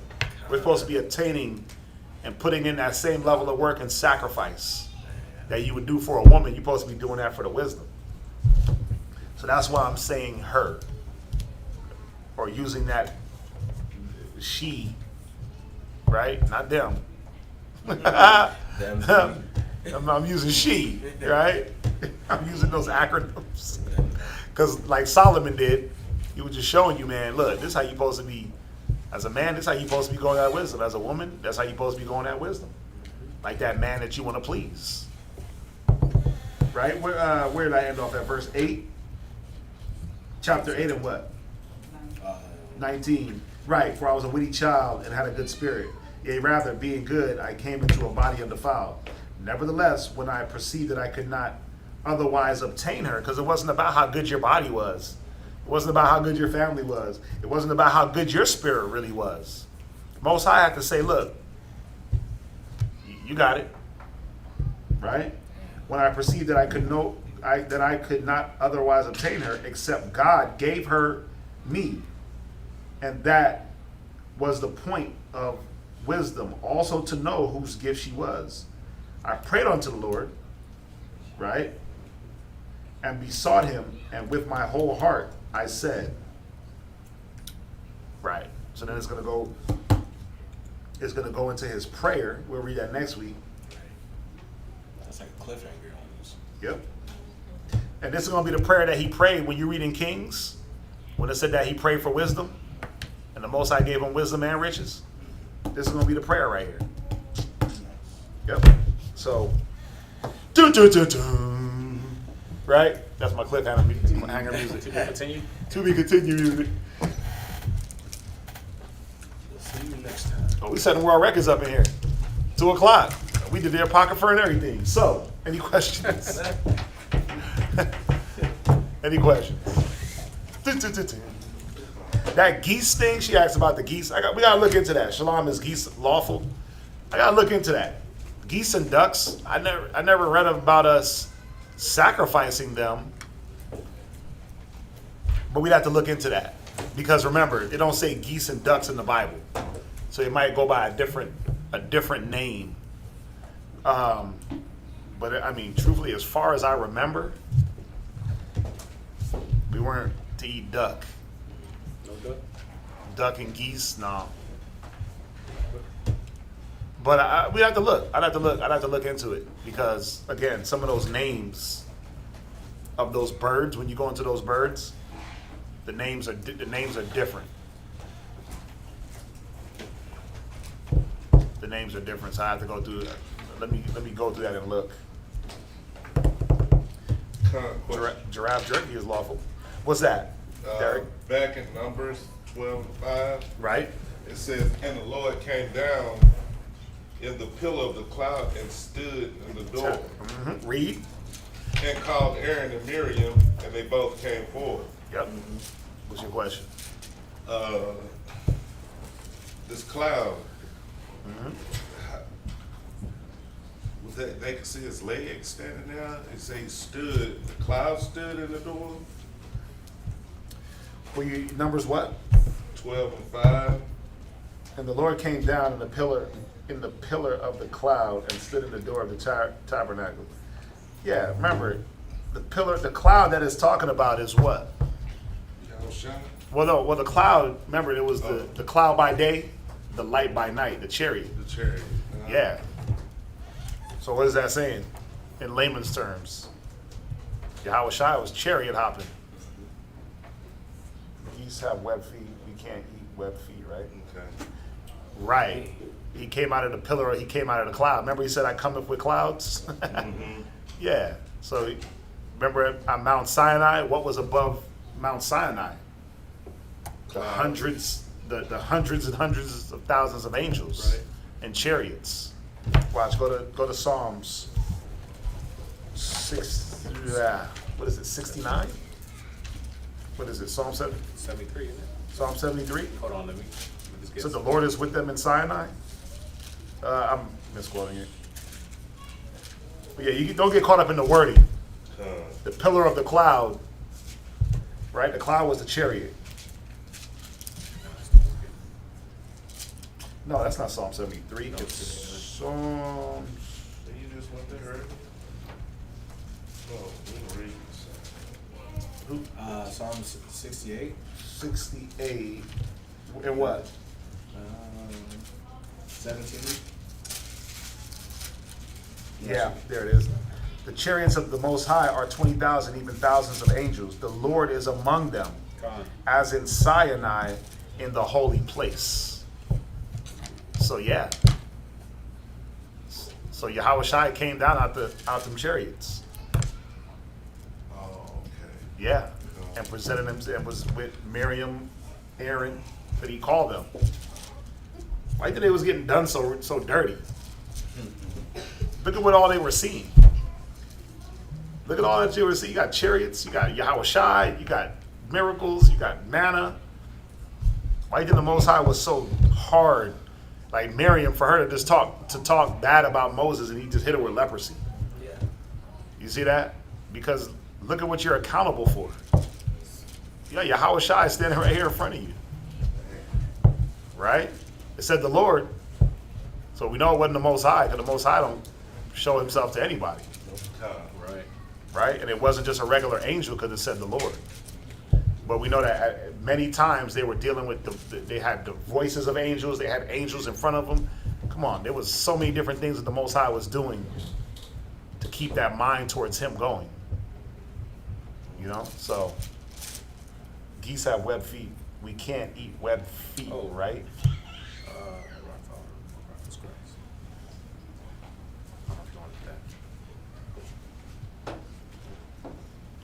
For what, the reading?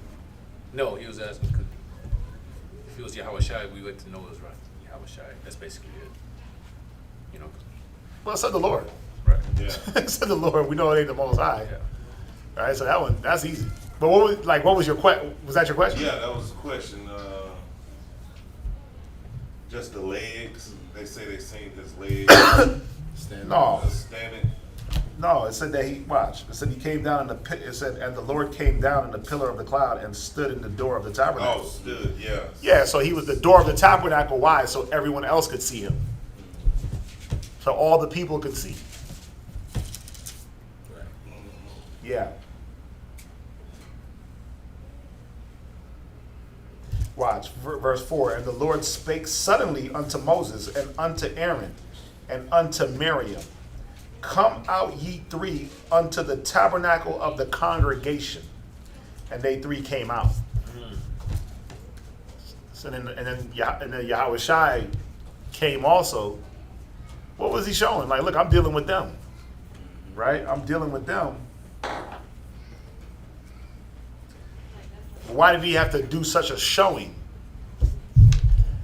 Well, we talked about it earlier. We talked about it yesterday. Rebuke before all, that all may fear, right? Yeah. Think about it. When Yahweh Shai got to appear and set things straight, like, first of all, I'm not even dealing with y'all. I'm dealing with him. That's an ass whooping. Right? He didn't come down for no reason to play games. He was coming down to check Miriam and check Aaron. Yeah, that was a big check. Wow. Yep. Like, hey, listen, all three of y'all report in front of the school right now. Dang. Right? Or everybody, or three of y'all report to the front of the podium. And everybody else is watching. First of all, I'm not even dealing with you or you. I'm dealing with Moses, my servant. Right? So y'all two fall back. Right? Know your role, shut your mouth, and let's carry on this mission. Are you recording me? Hey, your heart was sinking your stomach. Are you taking a picture? Damn. Is that your phone or you? What's going on here? Right. That was the whole point. To get everybody in order. The point was, if Christ got to come down, that we shouldn't be murmuring That's right. about Moses and going back and forth. But again, people, they didn't care, man. They didn't give a damn. And what did they do? They murmured. That's it. We ain't done. That's it. They murmured. They talked bad. They tried to get Moses killed. Even with all these different things. He said, yeah, this was a straight check. He said, verse 6, and he said, hear now my words.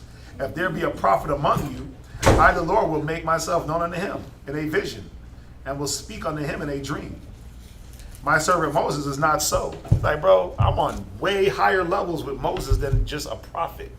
Because think about the prophets. They always saw visions. They saw dreams. Right. Moses is getting burning bush.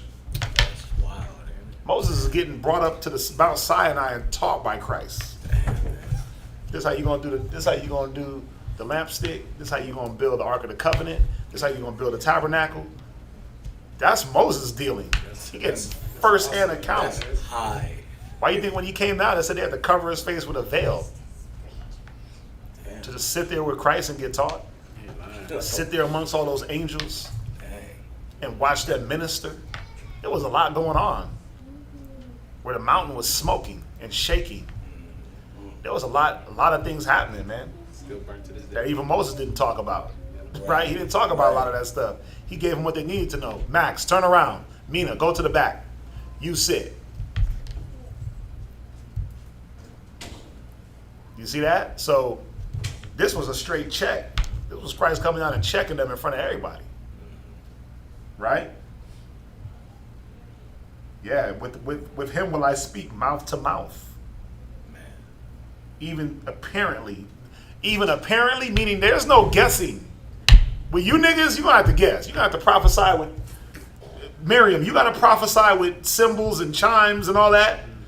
Aaron, you got to burn incense and do all that stuff. With Moses, I'm telling him directly what to do. I'm telling him to set y'all up. You see that? No, I told her to sit in the back. She needs to sit in the back for a second. They ain't listening. You see that? So with him will I speak apparently, and not in dark speeches. And the similitude of the Lord shall he behold. Right? Wherefore then were ye not afraid to speak against my servant Moses? So what was he showing them? Like, first of all, this dude's up on Mount Sinai with me, kicking it. And you got the nerve to talk bad? Now I got to appear to all of y'all to set things in order. Wow. Yeah, I wouldn't want that check. Hey, make sure you delete the chat. You got to stay on top of that, please. They putting naked HD fun on there. What other question we got? These cats, man, it's crazy. Come on a damn chat with nonsense. Slip right in there. Yeah, slip and slide. What else? We setting records? 2 on the dot. I mean, yep. Da-na-na-na. Going once, going twice. All right. I might give upon Yakadam. Close out with these prayers. Yeah, did you lead it? Yeah, you did. I think you just click on it.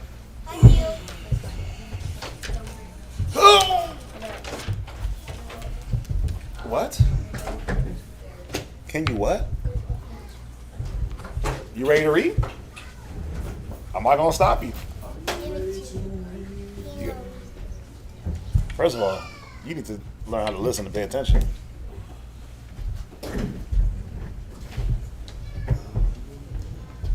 Right? Read.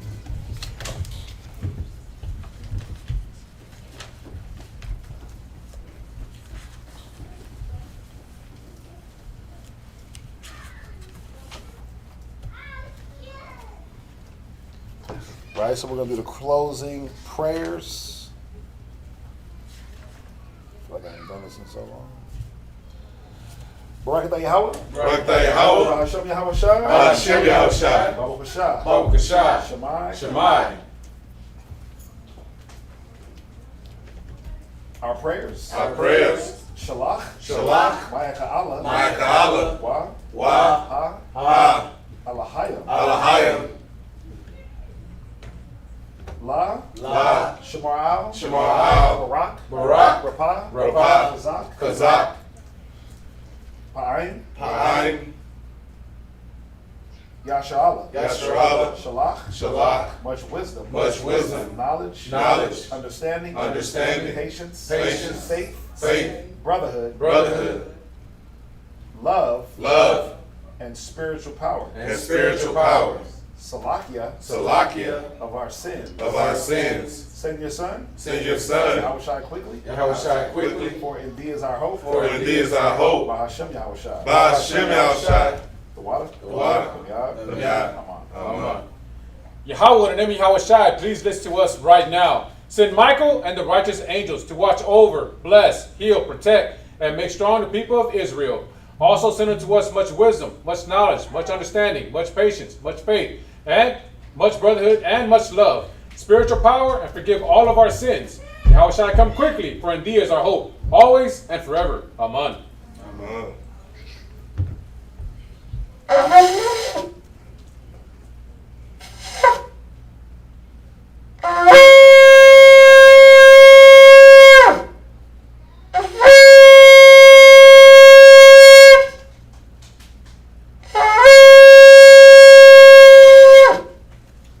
Barakatah Yahweh. Barakatah Yahweh. Bahashem Yahushai. Bahashem Yahushai. Ahawa'ah. Ahawa'ah. Nathan Lanawa. Nathan Lanawa. Hatawara. Hatawara. That's bless you, Yahweh, in the name of Yahweh Shai, that gives us the law. Barakatah Yahweh. Barakatah Yahweh. Bahashem Yahushai. Bahashem Yahushai. Ahawa'ah. Ahawa'ah. Nathan Lanawa. Nathan Lanawa. Award. Award. Lara'ah. Lara'ah. That's bless you, Yahweh, in the name of Yahweh Shai, that gives us the life to see. Barakatah Yahweh. Barakatah Yahweh. Bahashem Yahushai. Bahashem Yahushai. Ahawa'ah. Ahawa'ah. Nathan Lanawa. Nathan Lanawa. Hayol. Hayol. Korah. Korah. Akorah. Akorah. Ha'ayin. That's blessed you, Yahweh, in the name of Yahweh Shai, that gives us the ram's horn to call the people. Barakatah Yahweh. Barakatah Yahweh. Bahashem Yahushai. Bahashem Yahushai. Ahawa'ah. Ahawa'ah. Nathan Lanawa. Nathan Lanawa. Shaman. Shaman. Zayah. Zayah. Lamashah. Lamashah. Yasharala. Yasharala. Bless you, Yahweh, in the name of Yahweh Shai, that gives us the olive oil to anoint Israel.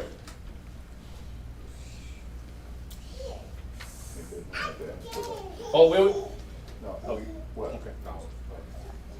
This is Psalms 92. It is a good thing. It is a good thing To give thanks unto Yahweh. to give thanks unto Yahweh. Sing praises unto thy name. Sing praises unto thy name. Almost high. Almost high. Show forth thy loving kindness in the morning. To show forth thy loving kindness in the morning. And thy faithfulness every night. And thy faithfulness every night. Upon an instrument of 10 strings. Upon the instrument of 10 strings. Upon the psaltery. Upon the psaltery. Upon the harp with the solemn sound. Upon the harp with a solemn sound. For thou, Yahweh. For thou, Yahweh, hast made me glad through thy works. hast made me glad through thy works. I will triumph in the works of thy hand. I will triumph in the works of thy O hands. Yahweh. O Yahweh. How great are thy works. How great are thy works. And thy thoughts are very deep. And thy thoughts are very A deep. brutish man knoweth not. A brutish man knoweth not. Neither do a fool understand this. Neither do a fool understand The this. wicked spring as the grass. When the wicked spring as the grass. And all the workers of iniquity do flourish. And all the works of iniquity do It flourish. is that they shall be destroyed forever. It is that they shall be destroyed forever. But thou, Yahweh. But thou, Yahweh, Most high forevermore. are most high forevermore. Below thine enemies. Below thine O enemies. Yahweh. O Yahweh. Below thy enemies shall perish. Below thine enemies shall perish. All the workers of iniquity shall be scattered. All the workers of iniquity shall be scattered. But my horn. But my horn shalt thou exalt. shalt thou exalt. Like the horn of a unicorn. Like the horn of a I unicorn. shall be anointed with fresh oil. I shall be anointed with fresh oil. My eye also shall see. My eye also shall see. My desire of my enemies. My desire of my enemies. My ear shall hear. My ears shall The hear. desire of the wicked. The desire of the wicked.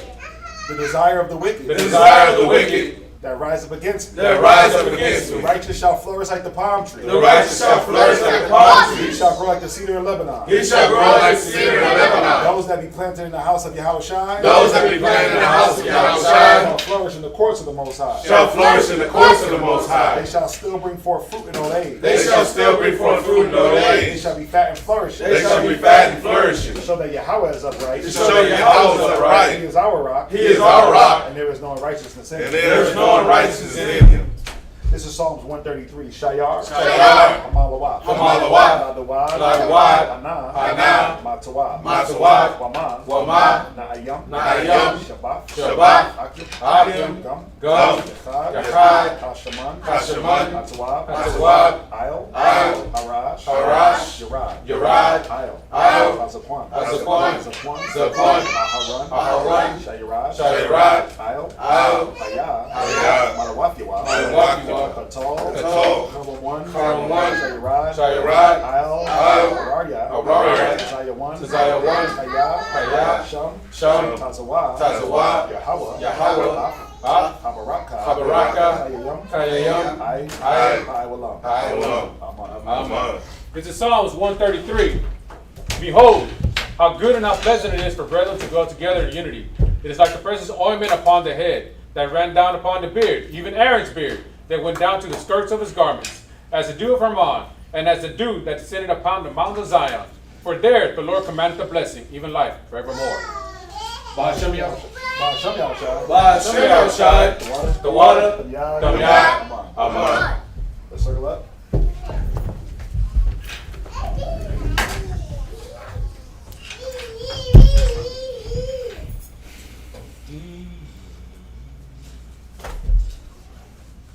Call it.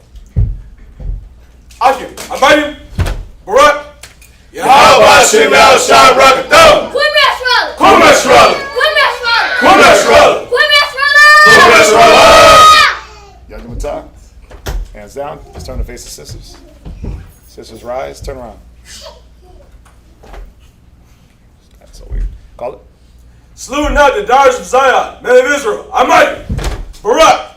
Yahweh Shemalathan Yahweh Hashem Yahushua. Yadumatah. Hands down. Let's say shalom there.